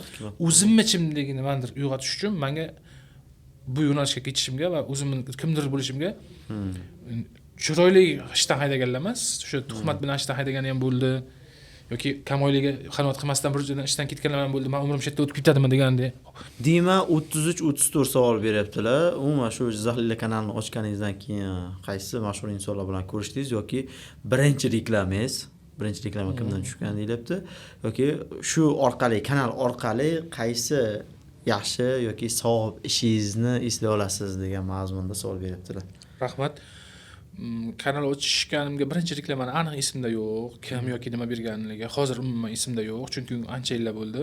Mashhur insonlar bilan to'g'risi men o'zim shaxsan hayotda quvnoq, yaxshi kayfiyatda yuradigan inson bo'lganim bilan mashhur insonlarga talpinish va ular bilan gaplashishga ishtiyoqimda unchalik menda yo'q. Sababi men restoran sohasida ishlaganimda ular bilan juda ko'p aloqada bo'lganligim va shaxsiy chegaraga o'tish noto'g'riligini, ular ishda, ya'ni kasbda qiziqchi, artist, bloger-ku, lekin bo'sh vaqtda unga bezovta qilishingizni xohlamasligi, telefon qilsangiz ko'tarmasligi yoki ikki xil gap chiqib bo'lgan shunaqa vaziyatlar bo'lganda menda. Shuning uchun men bu bilan san'atini yaxshi ko'rish kerak ekan. Undan oyog'iga o'tish kerak emas Shaxsiyatiga kirman. degan fikrim juda ko'p shakllangan, hatto rasmga tushish rad qilgan paytlarim ham bo'lgan, tushunganman. Jizzaxda juda mashhur artistlarning konsertini ham tashkillashtirganim esimga tushib ketdi-da. Shu paytda o'sha restoran sohadan menga taklif qilishgan, shu Jizzaxda yaxshi xonandalarning konsertini tashkil qilib o'sha daromad qilish nimasi bo'yicha qilib ko'rganmiz. To'g'risi bizda Jizzaxda uncha o'zini oqlamagan, sababi o'sha paytdagi trenddagi mashhurlarni olib kelgan taqdirimizda ham konsert zalida 600 ta odam o'tirsa, chipdan 300 tasi sotilmagan, 300 tasi qo'limda turibdi, lekin san'at saloniga o'rindiqlarga qarasam 600 ta joy to'ladi. Tushundingizmi? Bizda eshik-teshikdan kirib kelish ko'p kuzatilar ekan, shuning uchun hisoblaganmanki, bundan foyda emas. Demoqchi bo'lganim o'sha mashhur insonlar bilan uncha yaxshi emas, lekin hozir bana blogerlar bilan, Bobur Mansurov bilan deysizmi yoki Abbosbek bilanmi, o'zimiz Jizzaxdagi blogerlar hammasi bilan aloqalarimiz yaxshi. Hop, ya'ni nima savob ishingiz yoki yaxshi amalingiz esiga keladi shu Jizzaxliklar kanali orqali deb. Qon gruppalar bir xil paytda shunaqa e'lonlar kelib qoladi. Zudlik bilan falonchi gruppadagi bemorga qon qo'yish kerak, u hayot bilan olishyapti degan e'lonni hech qaysidan pul olmayman va shuni joylashtirib beraman va zudlik bilan navbatsiz, va o'sha inson ertasi kuni oyoqqa turdi, siz kanalingizdan 200 taga yaqin kelib qon berdi, rahmat sizga, boringizga shukr, siz haqqingizga duo qilaman degan narsadan ortiq eng kuchli nima deydi, adrenalin, baxtiyorlik hissini bermaydi hech qaysi narsa. Yaxshi mavzuni ochdingiz. Endi xafa bo'lasizmi, qanaqa qabul qilasiz bilmayman. Jizzaxliklar Telegram kanalida janozalar ham beriladi. Va eshitishimga qaraganda bu pulli ekan. Hozir aytyapsiz, donorlikka, qanaqadir qon guruhlarini aniqlashda bepul qilib beryapsizda, kimdir o'lyapti, kimdir vafot etyapti. Uni e'lonini nega pulli reklama qilish kerak? Shunday qo'yib bersa bo'lmaydimi agar qo'yish kerak bo'lsa? Chunki bunaqa janozalarni tarqatadigan bir rasmiy kanallar yo'q deb bilaman. Hozir bor, lekin keling boshdan boshlaymiz. O'zi kanalga ta'ziya qo'yish menda rejasi bo'lmagan. O'sha paytda aniq esimda yo'q, kanalda adashmasam 50 ming, 55 ming atrofida muxlislarimiz bo'lgan paytda Jizzaxda juda mashhur bir jurnalist apamiz bor. Ilgari Davron informatsion dasturiga lavhalar tayyorlashgan. Feruza Po'latova degan, bizga uzoq nima qarindosh bo'ladilar. Shu apam zudlik bilan telefon qo'ng'iroq qilib qoldilar. Qarach, bugun shunaqa odamlar qaytib chiqqan ekan. Keling, yangilik qilamiz kanalingga. Ta'ziyani qo'yib ko'ramiz deb. Kechqurun adashmasam soatlar 8 mi yoki 9 chamas edi. Men qanaqa bo'lar ekan dedim-ku, lekin eslardim. Biz Jizzax televideniyasida yoshligimda Beshafqat ajal deb boshlanadigan shunaqa maxsus e'lonlar rukni bo'lardi, rasmni ko'rsatib, shu eshittirish qilish uchun xalqqa. O'sha gaplar yodimda qolganda, Feruza opam ham yordam bergandilar. Shu ta'ziyani qo'yib, o'sha paytga eslamayman, 100 ming olganmidik, 80 ming olganmidik. Endi kechqurun o'zi kanal ish faoliyatini tugatgandan keyin qo'ygandik-da uni. Nima bo'lar ekan? Hali nima yo'q, endi savob umidimiz bor-ku, endi baribir o'sha mablag'ni tashib berishgan bu masalada deb qo'yganmiz. Keyin shuni o'rganish paydo bo'lib ketdi-da xalqda. Demak, ta'ziya qo'ysak juda ko'p odam kelar ekan degan fikr. Chunki kanalda podpischilar ko'paygandan keyin, ayniqsa karantinda, endi karantinda janozani joylashdan maqsad, ya'ni ta'ziya e'lonlarini odam aytishmas edi, chunki ta'ziya iloji yo'q edi-ku. Ko'chaga chiqolmaydi. Eshittiruv edi. Uni haqqiga duo qilish edi. U paytda endi ta'ziyalar soni oshgani uchun narx emas, soni. Bir kunda deylik, masalan, 10 ta odam ta'ziya qilib, uni 10 kun, bir kunda ummatda ta'ziyani joylashtirish o'zi sal odamga nima bo'ldi-da? Erish tuyuldi. Qandaydir hamma xayolda endi karantinda hamma olamdan ketayotganda, halok bo'lyapti ekan-ku, kasaldan degan fikr uyg'onib odamlar qolgan tirik odamlarga panikaga berib qolmasligi uchun bu yo'l edi aplatani narxini bitta summaga belgilash va to'lovni man qilganimga aynan bitta eng katta kuchli sabab bu emas. Bitta voqeani aytib beraman. Boya Jizzaxcha hangoma deganimizga Jizzaxliklar bir-biri bilan hazil qilishga uchligi, bir xil paytda qo'pol qilib uzr so'rab aytaman, ichib olganda qilinadigan hazillar bo'ladi. Masalan, choyxonaga borishgan do'stlar, og'aynilar, bu bo'lgan hangoma, bu bo'lgan voqea. Bir Begzod ismli bolani do'stlari hazillashib o'ldiga chiqarishgan. Ya'ni rasmga tushirib, shu tashyapti-da menga, mana kanalingizga qo'yib yuboring, mana odam o'ldi debdi-da. Shunaqa murojaat qilyapti, o'ldi debdi. Vafot etdi, olamdan ta'ziya qo'yib bering demayapti-da. Keyin mayli debman, mana karta debman. Kartani tashlayapman, 200 ming tashing yozib beraman desam, pullimi debdi-da. Ha, pul desa, bo'ldi, biz hazillashmoqchi edik jo'ramiz ustidan debdi-da. Tushundingizmi? Biz qanaqa darajaga yetib kelganmizki, odamni o'ldiga chiqarib hazillashadigan masalanda. Endi uni hazillashib puliga hazillashalmaydimi? Bu bahona bo'lish tuyulishi mumkin odamlarga, lekin meni shaxsan o'zimni nimam, hech kim pulga hazillashalmaydi. Chunki pul jondan chiqadi-da. Hazillashsa mayli, puliga hazillashsin, ertaga mana bu odamdan olgandik deyishimiz mumkin. Lekin hali unaqa holat bo'lmadi. Isbotlab beraman. Lekin siz aytishingiz mumkin, o'lim spravkasini ko'rsatsa-chi, tekinga qilib qo'ymaysizmi deb. Savol. Bilasizmi, o'lim spravkasiga qachon beriladi? Ertasi kuni beriladi, inson vafot etgandan keyin. Menga hozir vafot etsa hozir e'lon keladi. Ertaga odam aytish uchun. U spravka kutib o'tira olmaysizda o'sha payt. Janozaga aytiladi. Birinchidan, ikkinchidan shu yozish mashaqqati ham bor. Hech kim ta'ziyani 100% mukammal yozib bera olmasligi mumkin. O'sha mehnati, vaqti kanalda reklamaga o'shqab joy olmaysiz. Ochirib chiqib ketadi. Mana biz ham o'sha inson nima deydi? Biz ham yoqqa ketadigan odam nima deydimi yoki qo'rqish, biz ham Xudodan taniydigan odam bo'lganimiz uchun ochirdi, ya'ni o'lim nasini kutib turmaydi-ku deb navbatsiz joylashtirib beraman. Lekin to'lovi bo'ladi. Bu hazil qilmasligi uchun yoki birovni nimaga chiqarmasligi uchun. Ularga manfaat bormi o'zi shunaqa e'lon qilishda? Bor. Duo olish yo odam to'plash, yana xabardor qilish. Voqeani aytib bermoqchiman. Karantinda bitta opa olamdan o'tdilar. Ismlari adashmasam Farida opa edi. 3 kundan keyin menga e'lon qilib berishni so'radilar o'g'illari. Bu endi juda ta'sirli narsa-da. Hozir aytib beryapman, o'zi badandan badan achiydi deydimi? Murashki pakojim deydi-ku. Nimaga qo'ydirmoqchisiz deb so'radim men ham. Aka, kechirasiz, o'zi olamdan o'tib o'pdilar-ku desam, ayam telefonlarga telefon bo'lyapti debdi. Qarindoshlardan, qo'ni-qo'shnidan, dugonasi, ishxonadan. Eshitmagan. Yo'q, eshitmagani aniq uni, karantin-ku. Telefonni ko'tarib ayam o'ldilar deb aytolmayapman. Qanday aytaman deydi. Kim aytadi? Ayam o'ldilar, telefon qilmadi deb bosib qo'yalasizmi? Kimning qo'lidan keladi shu narsa? Kimning duxi bor bu narsaga? Ta'sirlimi? Kanalga qo'ysam, zora shular ko'rgandan keyin telefon kamayar aka. O'sha kunlari shu kunda vafot etdilar deb shuni qo'yib bering debdi. Endi buni savobi bordir, to'g'rimi?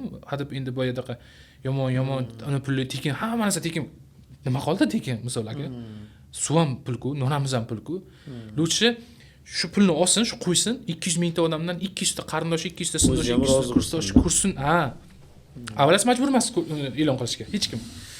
Eshittiruv bo'lsa, haqqiga ko'p duo bo'lishi uchun, boyadaqa hazil bo'lmasligi uchun va ko'p haqqi, ko'p duosiga eshittirish uchun kanalda qoladi bir umr.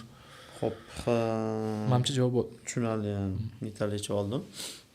Xo'p, shu gaplaringizdan chiqyapti. Janoza bo'lsa, boshqa bo'lsa, navbatsiz ketadi.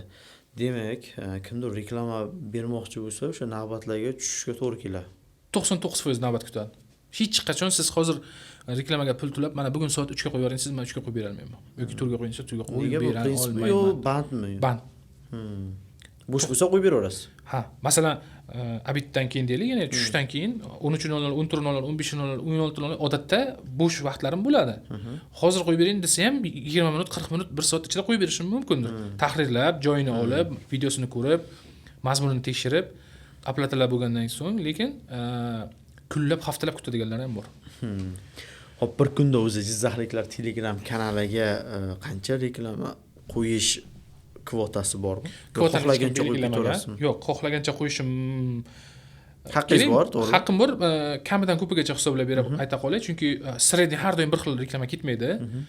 Bayram arafalarida, aksiya e'lon qilinadigan, oyda oxir, oyda boshlaydigan paytlarida yoki bo'lmasa yilning so'ngida, mana maishiy texnikalari so'rab o'tadiganda, avtomashina shunaqa chegirmalar, aksiyalar ko'paygan paytda, yilning oxirida dekabr oyi biz sezon hisoblanadi odatda. Endi ish bo'yicha bu narsa bahorda ham, yozda ham bor, lekin eng piki dekabrda 15-dekabrdan keyin boshlanadi. U Archa magazin ham aksiya qiladi, pishiriqchi tortchi ham aksiya qiladi.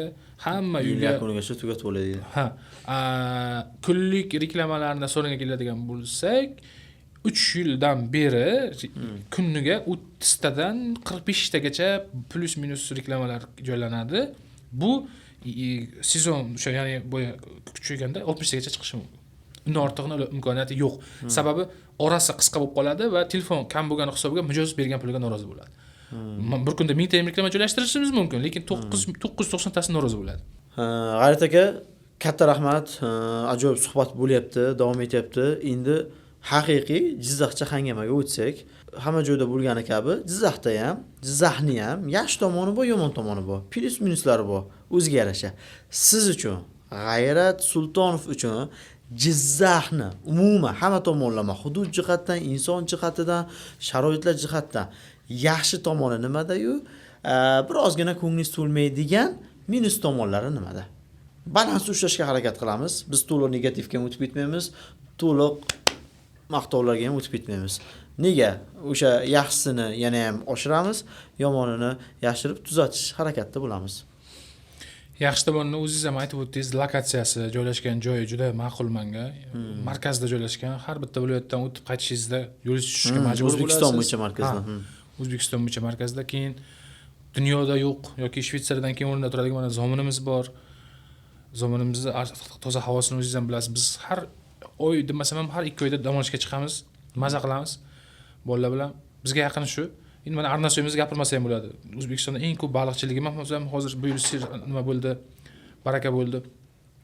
Yaxshi ko'raman shu Arnasoy misol uchun bir O'zbekistonda eng ko'zga ko'ringan joylardan biri bo'lib bormoqda. Hozir chiroy ochib, yangiliklar qilib, yangi mehmonxonalar ochilib, Baxmalda olmalari, Forijda uzumi, umuman Jizzaxda haqiqatan bunday solishtirsangiz, yo issig'i yo savg'i ko'p emasda, maza qilimi ham, nimasi ham. Xullas Jizzaxni yaxshi ko'raman. Nima uchun Jizzaxlik kanal ochganman? Nima uchun Jizzax? Bilasizmi, bir joyga borganimda Jizzaxliklar desa, meni chaqiryaptimi deb qarab qo'yaman-da. Jizzax degan nom yoqadi menga. Jizzax bilan G'ayrat aka birlashib ketgan, yashang. Mana shu yurtboshimiz so'z erkinligiga e'tibor berganlari uchun 2016-yildan keyin kanal hisoblasangiz ochildi, 2 yil o'tib qayerda edi bo'lmasa deysizda, misol. O'shaning uchun Jizzaxni juda yaxshi ko'raman. Jizzaxda yomon tarafi deganingizga hozir hech o'ylab o'yimga yetalmadim-ku, lekin Jizzaxlik insonlarni xarakterida bor ayrim shu kamchiliklarni aytib o'tsam yaxshiroq bo'lardi, chunki yo'lda yuramiz, cho'lda yuramiz. Shu sal bir xil paytda o'ylanib qo'yib, deb qo'yaman-da. Shun Yaponiya madaniyatini o'rganmagan ekanda, shunaqa qilganda yaxshi bo'lardi deb o'zim ham sal xafa qiladigan joylari shopirlarimiz ayniqsa bir xil paytda shu yo'l madaniyati. O'zim biron marta biron bir tiqilib qolgan yoki probkaga kirib qolgan odamga nima deydi, yo'l bermay qo'ymaganman-da. Yo'l bergim shu qarab turaman-da, shu bitta avaringkachani yoqib qo'ysa, 1 sekund ketmaydi. Xursand bo'laman-da. Menga rahmat aytdi, shu men ham savob qildim. Mana bir kunda 4 ta 5 ta savob terib olsam bo'lar ekan. Lekin men chiqmoqchi bo'lganda hech kim 100 ta mashina bo'lsa, 100 ta 200 ta bo'lsa, 200 ta yo'l bermaydi-da. O'z o'tib qaytaveradi. Keyin bu yerga yaxshilik ishga tushdi. Men yaxshilik qildim. Menga hech kim yaxshilik qilmayapti deyman-da. Bu arzimaydigan narsada tuyulishi mumkin, lekin shu arzimaydigan narsalardan tashkil topadi-da. Chiqindini vaqtiga joyiga tashlashni o'rgatmasak, bir-biriga yo'l berish o'rgatmasak, salomni o'rgatmasak, nimani o'rgatamiz? O'zi shunda-ku bizni insoniylik nimamiz? Navbat kutish madaniyatimiz. Yaxshi deb o'ylaysizmi? Bir xil paytda bitta Jizzax emasda. Yo'q, mayli, endi men Jizzaxlik bo'lganim uchun Jizzax hozircha xalqimizda bor. To'g'ri, madaniyatlashgani sari men Koreyada bo'lganman, Yaponiyada bo'lganman. Hozir uzr gapingizni olib ketdim. Metrodan chiqganman. Metroni hali ichki yer ostidagi devorida odamlar tizilib turibdi. Ketaman, hayron bo'laman shunchaki. Koreyada o'sha borganimga 2 yil, 2,5 yil bo'lgan holatdagi gap. Ketaman, u zina bo'ylab tepaga chiqibdi. O'sha odamlarni turna qator navbati. Nimaga deb qiziqib qoldim. Oxirigacha chiqsam, u zinadan chiqib bekatga borganda avtobus kutyapti. Tasavvur qiling. Metroda, yer ostida bir 100-200 metrlab insonlar avtobusga o'chirdi. Har avtobus hali ko'chani ko'rmasdan turib, yer ostida turib navbat kutyapti. ana madaniyat dedim. To'g'ri, men videoga olganlarim bor. Buni olmagan bo'lishim mumkin. Shunchaki ko'chada ikki qator turib yoki metroga vagonlariga kirishda ikki qator bo'lib tayyor turishadi-da. Ikki chetdan kirib ketishadi. Ana madaniyat deysiz. Yaponiyada undan ham battar. Battar yomon so'zga ishlatilardi. Yaponiyada undan ham yaxshiroq yo'lga qo'yilgan bu narsalar. Balki vaqt o'tib xudo xohlasa yaxshi niyat qilsak bo'ladi. Sekin-sekin. Hangama deganingizga yoki bu butun O'zbekistonimizda bor muammolardan bittasi deb o'ylayman. Va bundan Jizzax ham bebahra qolmagan. Ulushimiz bor, Jizzaxliklarning ulushimiz bor. Maqtanadigan emas, xudo xolasa sekin-sekin yaxshi niyat qilamiz. Mana bir og'iz uzr gapingiz bo'lib qo'yaman, bir og'iz suhbatlashamiz. Ozroqgina bitta signal ketdi. Inshaalloh ertaga o'zgarib ketsa mana shu holat. Hissamiz bor deb xursand bo'lsak bo'ladi. 10 yil oldingidan ko'ra 8 yil oldingisi zo'rroq. 8 yildan 6 yilga, yildan yilga masalan asfalt yo'llarimiz, ko'kalamzorlashtirishimiz, tartib intizom, bekat hamma joyiga tushyapti. Unda muammo yo'q. Lekin yana ham bundan ham chiroyli qiladigan, yana ham tezroq qiladigan narsa bor-da, xalq birlashishi. Bu qanaqa? Masalan deylik, oddiy misol bitta ko'cha asfalt bo'lmabdi. U asfalt ketadigan narsasi 20 metrda. O'sha hududda yashaydigan 20 ta qo'shni 300 ming yo 500 mingdan tashlab qilinishi mumkin bo'lgan nimadir, yo tekislash, yo asfalt, yo to'shdi. Bizda hokimiyat qaqa qarayapti, qanaqa bersin deb yillab kutadiganlar bor-da. Lekin hokimiyat o'sha ko'chadan kirib chiqmaydi-ku. Yoki hokimiyatda boshqa bu yil o'sha balansiga tushmagan bo'lishi mumkin yoki anaqa open byudjetga kirmagan bo'lishi mumkin. O'shangacha o'zingiz bola chaqangiz bilan kirib chiqasiz-ku, o'zingiz tez yordamga kirib chiqadi, o'zingizni yaqinlaringiz kirib chiqadi-ku. Boshqa narsaga ham ishlatamiz-ku, mana to'y marakaga sochamiz yoki bo'lmasa kerak-kerak joyga xarajat qilamiz-ku. Eng kerakli narsaga obro' olish, eng savob keladigan joyga bir xil payt esimizdan chiqib qolyapti-da, tushundingizmi? O'zim ham o'sha ko'chadan o'tganimda mana shunday 2 metrli do'ngalilarni, mana yo'l do'ngalilarni qilib qo'yishyapti hozir. Bir ko'chada 3 talab, 5 talab. U nima? U mayli, qishda nima bo'ladi? Muzlaydi. Tez yordam bor, nogironlar aravachalar bor, velosipedda imkoniyati cheklanganlar qayerdan qanday o'tadi? Bular achchiq qilyapti shoferga, tez haydaydi deb. Vaholanki u yerda faqat shofer o'tmaydi-ku, u yerda xalq o'tadi, to'g'rimi? Og'ir mashinalar o'tishi mumkin, yengil o'tishi mumkin. Boya Jizzax deganimizga shu joylar sal meni yana ham o'ylantirishga, shu yaxshi, shuni ham bo'lmasa yaxshi bo'lardi degan fikrlashimga sababchi bo'ladi. Lekin yana bir narsani qo'shimcha qilmoqchimanki, men tasavvur qilaylik, mana O'zbekistonda xizmat ko'rsatgan bir falonchi bir artist yoki xonanda 5 ming dollar yoki 10 ming dollar yoki 15 ming dollargacha keladi deylik. Shu xonandani uyiga chaqiradigan holatlarni ko'rdim o'zim. Ko'chasiga qarab bo'lmaydi, misol uchun. Yon qo'shnisini devoriga qarab bo'lmaydi. To'g'risidagi uyga devoriga ham qarab bo'lmaydi-da. Lekin bizni chaqiryapti, masalan biz xizmat qilyapmiz deydi. O'sha ertak qahramonlarimiz bilan borganmiz. 150 ming so'm pul uchun 2 soat kuttirdi-da bizda. Lekin xonandalar turna-qator dollarlarni olib ketishyapti undan. Nima qilib beradi shu xonanda? Kelib fonogramma qo'shig'ini aytdi. Ijodini qildi, artistlar to'yda xizmat qildi. Mayli, u ham niyat qilgan, shunga muammo yo'q. Lekin bunday atrofini shuvab, chiroyli qilib, yo'lni qilib, maktabni qilib, bog'chani qilib, atrofni qilib, u tomonga ham xarajat qilgani yaxshi emasmidi? Jizzaxliklarning oldida olqish olgan yaxshi emasmidi? Chem Toshkentda ertaga uni ko'rsa tanimaydigan odamning oldida u falsifika ashulasiga juda katta pul tikkandan demoqchiman. To'g'ri fikrni olib chiqyapsiz. Masalan, Koreyada savdo qilyapmiz. Amerikaliklarni yoki umuman boshqa millatni shu ustunligini ko'rganman. Kimdir yangi narsa ochsa, borib atayin sotib oladi, ehtiyoj bo'lmasa ham. Ya'ni Turkiyada ham shunaqa ekan. Koreyada ham xuddi shunday. Hamma gulla qo'yib qo'yishadi. Yangi ochilgan joyga qator gulla qo'yiladi. Atrofdagi insonlarga signal. Bu yangi ochilibdi, kirdi, nimadir savdo qil, xarid qil, ya'ni biznesini yurishiga ozroqroq hissa qo'shib yubor degan. Bizda ham xudo xolasa shakllanib qolar, lekin yangi ochilgan insonda tanishlari bor, aka-ukasi bor. Endi aka-uka unaqa qilishmaydi-yu. O'sha do'stlari bor. Bir ochib qolsa menga bir bepul qilib ber, boshqa qilib ber degan vaziyatlari bo'lishi mumkin va boyaga fikringizga qo'shilaman. Bizning holatda ham bo'ldi. Men hozir qaysi brend egalarini aytmayman. Toshkentdan 5 ming dollarga, 2 ming dollarga keladigan blogerlarni chaqirib, o'z o'rnida pullarni berib, bizni uni oldida atik 10% bo'lgan xizmat haqimizni oylab cho'zib, keyin uni ham yarmini bermasdan pul olmaymiz deb olgan holatlarimizgacha bordi. O'shan bilan bir xil keys. Ya'ni undan ko'ra mana shu xalqni, elimizni, bir-birimizni rivojlantirganimiz yaxshi edi. O'sha Toshkentning blogeri omadlarni bersa ularni ham. Lekin ularga shu ham auditoriya katta. Boshqa demanda, bu fikrlaringizga bu tomondan ham kichkina argumentimiz bor, o'zimizni keysdan ham. Xulosa shunaqa, yakuniy savol, umuman Jizzax ahliga Jizzax insonlariga, akalarga, ukalarga, opa-singillar, bobolar, bobo buvilarga hech narsa deyolmaymiz baribir. Umuman Jizzaxliklarga, Jizzaxliklar kanali admini sifatida, Jizzaxlik inson sifatida, G'ayrat Sultonov sifatida qanaqa fikrlaringiz bor? Qanaqa murojaatlaringiz bor? Qanaqa qaysidir ma'noda ularga rahmatlaringiz bor?